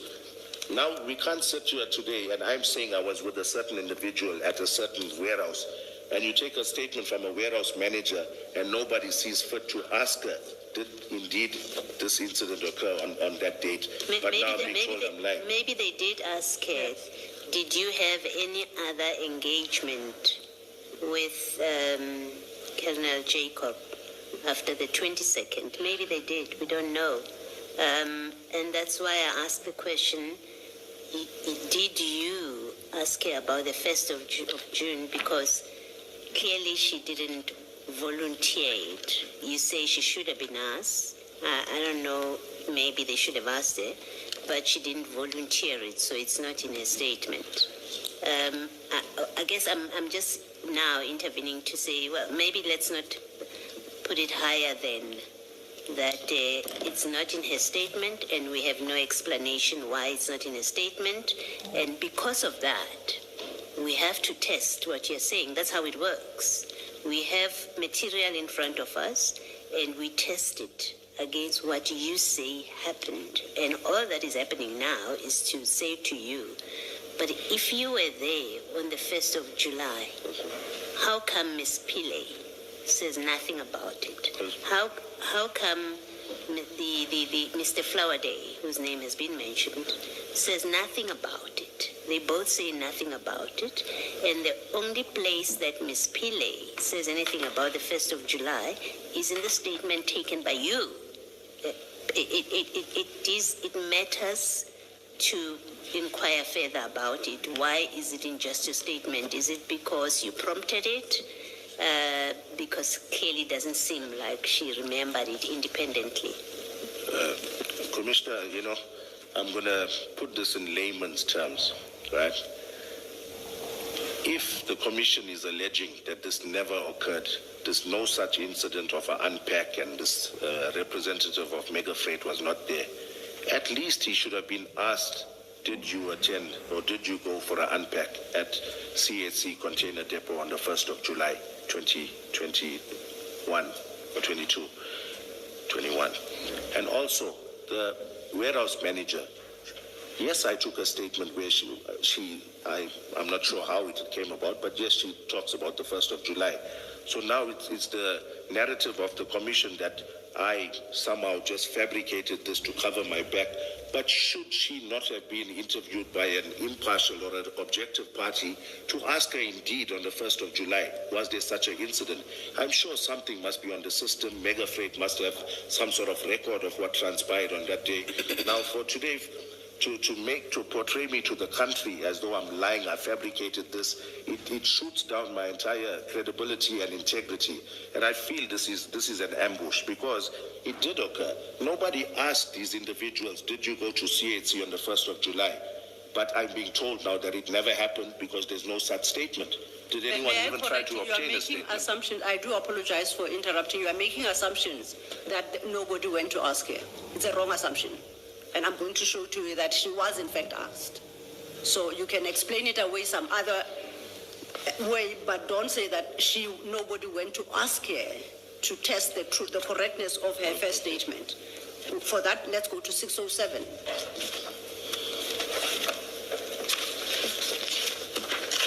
If you turn over, leave at 608, it's a statement of 1st of October 2025. And at paragraph 2, at 607, you see she references a request by Captain Mashau to give further clarity about paragraph 7 in my previous A66 statement. That paragraph 7 is the paragraph in that statement of the 6th of July 2021, where she says, members of Hawks arrived. An official from Mega Freight was present. They indicated they want to verify the packing list. When the members had finished, the container was locked and another seal was placed on the container. That's what she said about 2 weeks after the seizure. She doesn't identify who the members of the Hawks were. She doesn't identify this official from Mega Freight. She doesn't give a seal number. She doesn't do anything. So does the investigating officer... Let me finish. It's in that context you must read page 607 at paragraph 2, because it requests her to give further clarity about paragraph 7. You see what I'm reading? Yes, I see. Okay. Now, her response follows. I really cannot remember the Hawks members' names who came to our company on the 1st of July 2021 to verify that the packing list corresponded with the contents of the container. It's been long since the 22nd of June 2021 and 1st July 2021 to can safely say who were the members from the Hawks who visited our office, because on the day in question or in my statement, I did not mention their names. Now, my understanding of what I'm reading is she doesn't even have a record to prompt her memory in October 2025 and say, let me go to my files and see that visit of the 1st of July where these Hawks members came. Because I, maybe stupidly on my part, would expect her to have had an entry regarding this particular container, that it was visited on the 1st of July by these Hawks members in the event of anything. To have identified in that document the Mega Freight agent that she references at that paragraph 7. And lastly, to provide the details of the seal that was then placed there, because she says it was sealed. What page 607 tells you that she says, I can't help you beyond what I've stated there. And it's because there is, my conclusion, no objective tool that can help prompt her memory. You keep saying paragraph 7, you mean 2, or have you moved on? No, paragraph 7 is paragraph 7 of the original statement. Okay. The paragraph 7 is at 578. Okay, sorry. This is the statement taken by Colonel Jacobs. All right. So Colonel Jacobs was suggesting that she was never asked about the detail of the Hawks people and the Mega Freight. And I'm saying at 607, it's a handwritten statement dated 1st October 2025. Paragraph 2. It's paragraph 2 that specifically references that paragraph 7, and she says, I have been requested to give further clarity about that paragraph. Her response is, I cannot recall a stitch. She can only say so. She can't even say, I looked at my files and this is what I was able to glean from the files to remind myself. I know you brought us to this statement to specifically respond to the Indeed. question whether this had ever been raised with her. Indeed. So indeed it does appear that Yes. it was raised with her. But what's your understanding, Ms. Silva, of the sentence, I really cannot remember the Hawks members' names who came to our company on the 1st of July 2021 to verify that the packing list corresponded with the contents of the container. What do you make of that? What I make of it, she has got no record of that visit. Paragraph 7 does not identify those people. When she is required to provide specificity, somebody who is a manager responsible for that facility, who exercises control over commercial containers, would, I expect, be able to go to wherever they store their data, say, what container are we talking about and what date? I am going to pull out all documentation relating to that container as to what happened. That will give me the name of the Hawks members that came. I don't expect her to remember them off the top of her head. It will give me the name of the Megafreight agent who I said in 2022 was present. I would have noted it. And it would give me the detail of the seal that was placed after this exercise. To all that she says, I don't remember, it was 4 years ago. I read this to mean Hawks members did come, but I don't remember their names. And that is my challenge. Because I really cannot remember the Hawks members' names who came.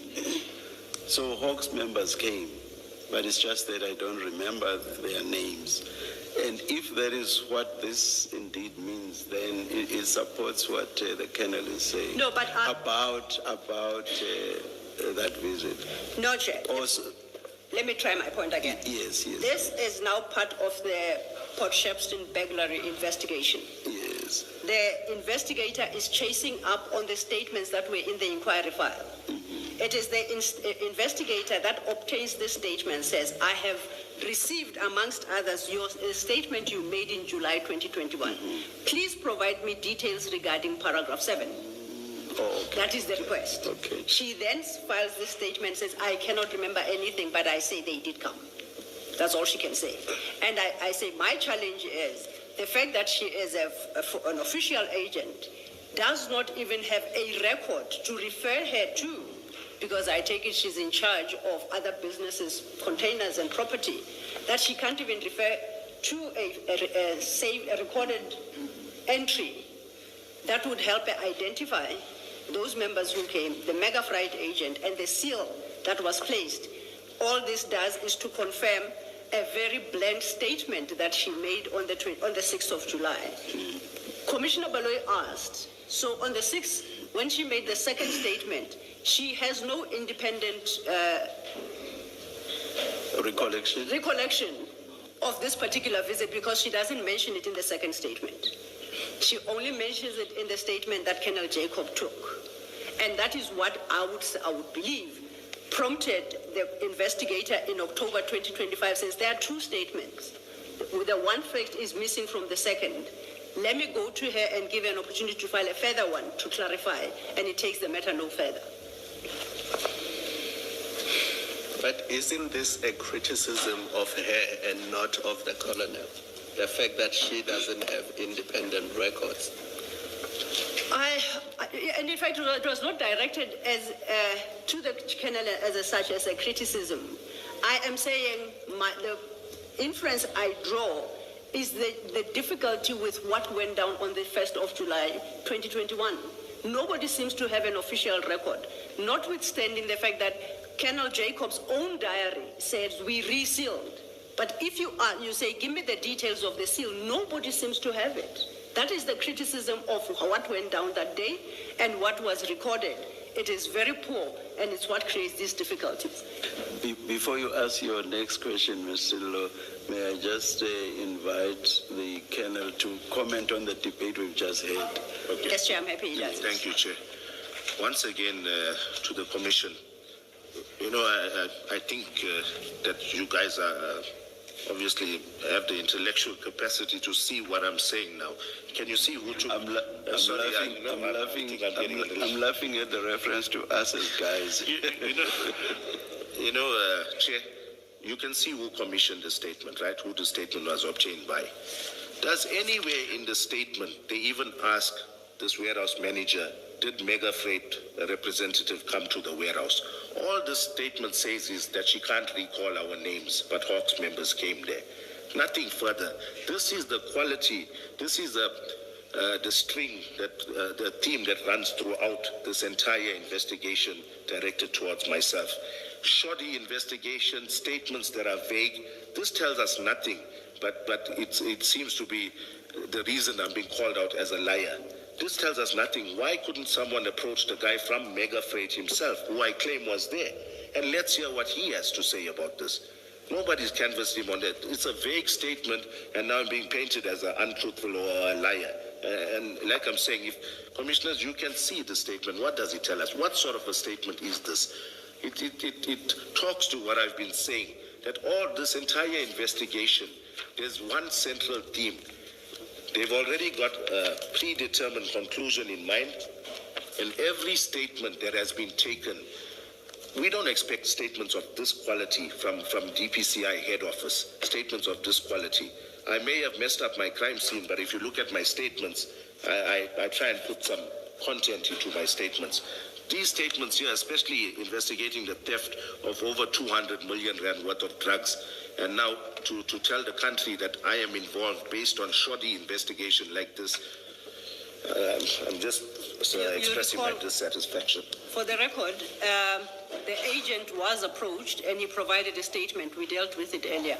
But he was not asked, sorry, Commissioner, I'm saying, was he asked about the 1st of July? His statement tells me nothing about the 1st of July. If you go to 654, that's his statement. 654. That's a statement dated 27 October 2025. It's handwritten. Yes. Do you see it? Yes. At paragraph, are you there yet? Yes, I'm here. Okay. At paragraph 3, he says, I was not aware of the inspection that allegedly took place at the CHC container depot on the 1st July 2021, as I was not informed. That's what he says. No, seriously, Commissioner, this is my response. Sorry to just talk out of turn. I feel he was confused maybe about the day of the search, because this was taken in 27 October 2025, the statement. And if you look at it, it's taken by the same individual that I claim to be doing shoddy investigation. So now, he must be confusing, because he's talking about, I was not aware of the inspection that allegedly took place at the CHC container depot. He's probably confusing the inspection where we recovered those drugs. Not. He says the first of July. Yes, I'm saying, yes, Commissioner, I hear you. I'm saying the statement was taken in 2025. He probably does not remember that the 22nd of June was the date of the recovery, and the 1st of July is the day that he came through for an unpack. Because you see, he talks here, I was not aware of the inspection that allegedly took place at the depot on the 1st of July, right? I also attached the process. Well, remember you said your complaint is he wasn't asked. I think that's why we've opened. We've been referred to this. You said the statement taking or the investigation is so shoddy. Yes. They didn't even ask him about the 1st of July. Yes. And we are referred to it for the to simply point out that Yes. But his statement does say something about the 1st of July. Yes, and I'm saying this, Commissioner, once again. This statement is taken on the 27th of October 2025 by the very same individual that I am alleging is always taking shoddy statements. So if I read this, I'm going to read it, right? I was not aware of the inspection that allegedly took place, paragraph 3, at the CHC container depot on the 1st of July 2026, as I was not informed. I also attached the process that will follow in case a container is being detained for inspection. As the cargo stop agency, I must be contacted if the client container is being detained. So he's talking about the actual day of our search of that container, the 22nd of June. I put it to you, to the commission here, that if this individual is engaged, he was either misled somehow, but if you read this, you can see he clearly is talking of the date of the seizure of those drugs. May I assist you, because in truth, I just made you zero in on paragraph 3 because Yes. I was interested in the date. Yes. But let's test what you are saying by looking at paragraph 2. Yes. Paragraph 2 says that, whatever I understand, that I would like to further my statement I submitted on a previous occasion. So there's a recognition that there's a statement that precedes this one, correct? Yes. Then he proceeds, I only attended the inspection of the container that was found with drugs at CHC Warehouse Container Depot on 24th June 2021. See attached document. Yes. So in paragraph 2, there is a recognition that the actual seizure was in June 2021. In paragraph 3, he deals with a different issue, which is the 1st of July 2020. So he appears to have an appreciation that there are two events here. Okay, may I respond, Yes, Chair? please. There was nothing happening on the 24th of June. So my submission is this. You see in paragraph 2 where he says, I only attended the inspection of the container that was found with drugs at the CHC Warehouse Container Depot on the 24th of June 2021. See attached document, right? The way I read this, he was confused. He's talking, instead of 24th of June, they're supposed to read 1st of July. And later on, he's supposed to, they got the dates mixed up here. Because if you read it in context, what I'm saying makes sense. I'll leave it to the commission. You can read it, and I'm saying it's my submission that paragraph 2 is supposed to read the 22nd of June instead of 24th of June, because that's the date we did the seizure. And this other date here that he's got, I was not aware of the inspection that took place on the 1st of July. No, I think the statement, because it was taken in so many years later, in 2025, he got his dates mixed up. And the statement is, if you look at it in context, it does not make sense. No, what happened on the 24th? No, Colonel, there's no mistake about the date of the 24th. You have accepted, or at least you're not contesting, that he wasn't there on the 22nd. You keep talking about context. Context is, this is a further statement to the earlier, to the one statement, where he says, you opened the container without his presence and without him being informed on the 22nd. So he says on the 24th. No. There's a statement, earlier statement, where he has said, I wasn't there on the 22nd, I should have been there. And then here he says, this is a further statement. So Yes. we know the first statement. Yes, I know. And then he says, I only went on the 24th of June. You were not there, right? On the 24th of June. You were not there. So you don't know what he's talking about when he says I was there. But this is a further statement. He's not making a mistake. Otherwise, if we accept what you're saying, that this is a mistake, then and you say instead of 24, it should be 22, then it means he was there on the 22nd. But on your own evidence, he wasn't. Mr. Flowerdale wasn't there. You have listed who was there. The depot, don't shake your head. You've told us the depot, ORS, and your people, depot people, and the person that you thought was customs, and we've cleared there was no customs there. So that's on your statement. That's on Bangas's diary. There's no mention on the 22nd of an agent being there. So where she says 24th I was there, he couldn't be referring to the 22nd. There is no mistake about it. So this is a further statement on the first one that says I wasn't there on the 22nd. You didn't quarrel with that statement. You did not. If you quarrel with it, you quarrel with it only now. Where he says the 24th of June, he's not saying on the day of your inspection he was there. He's not saying that. And you say, you accept that he wasn't there on the day of the inspection. So he tells us, he introduces new facts. New fact is he went there on the 24th. We don't know what he did, right? He says, I went there on the 24th, and then he talks about the 1st of July. He says, I was not aware of the 1st of July inspection. And really at this point, the quarrel, if there's a quarrel, is about the 1st of July. You claim he was there. Yes. He's filed a statement. He says, I wasn't there.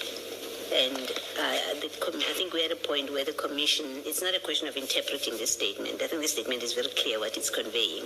It's what do we do eventually with these conflicting accounts. Yes. Okay, Commissioner, I'm calming myself down. I'm going to try and express myself so that you can understand. There's nothing that happened on the 24th of June for him to say that at CSC warehouse. It says here, I only attended the inspection of the container that was found with drugs at the CHC warehouse depot on the 24th of June 2021, right? No, I didn't engage with him on the 24th of June 2021. None of my members did. So clearly, there's some confusion with this date here because nothing happened on the 24th of June. That was 2 days after the bust. Then he goes on in paragraph 3 to say, I was not aware of the inspection that allegedly took place at the depot on the 1st of July as I was not informed. Now, firstly, he's got the date on top wrong. Now, at the bottom, we've got the same captain that's obtaining his statement. And I'm saying to the commission that I think he confused this individual because he was present. And now you take his statement in 2025 in October. Obviously his memory is not that, fresh as to what transpired. So he's going to listen to the policeman who's taking his statement. And I'm saying to the commission, if you will allow me to get to the bottom of this, and I will furnish together with that previous request of yours, Commissioner Baloy, I will get to the bottom of this to show the commission that this can never be, and it will prove the recurring theme that I've been saying, that this investigation is orchestrated to point in a certain direction. I can put my neck on the block. This individual was there on the said day. Came through with laborers, we did an unpack, and if my investigation diary says that we resealed it, we resealed it. So I will get in contact with this company, I'll get to the bottom of this, but I take serious issue. You can see the dates, what happened on the 24th of June, there's nothing, but he talks about the 24th of June. So I'm saying to you, he was confused when the statement was taken, and once again it was taken with an objective in mind, and that's to somehow implicate me in this. Thank you, Chair. That is the point I just wanted to clarify. Thanks for the indulgence. I know I'd said I'm done with my questions, but this time I truly am done. Thank you.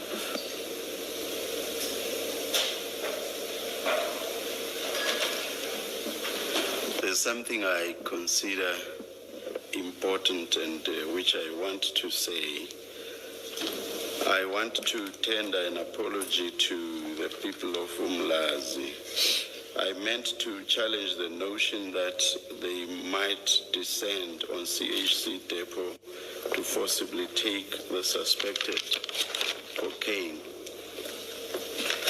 In doing that, I made an unfortunate assertion which implicitly meant that Umlazi people are unsophisticated. I will not go into what that term means. I should rather only have said, if the fear of forcible taking was sensible, even people from Isipingo could have descended on CHC depot and forcibly taken the suspected cocaine. I apologize unreservedly. Thank you. Are we now at the stage where I should... I think so. Before we have to make other logistical arrangements, yes. I think it's only proper to release the colonel. Yes, and thank you for availing himself. Yes. Colonel, thank you very much. Thank you, Chair. Thank you. You are excused. Thank you. Before the rest of us are excused, Chair, some housekeeping matters that we need to address. And the first, it's about tomorrow. The Chair will recall that on Monday, the 1st of June, General Sinona had been subpoenaed to appear, which he duly did, and the chair stood down his testimony to Friday the 5th, which is tomorrow. Yesterday, on the 3rd of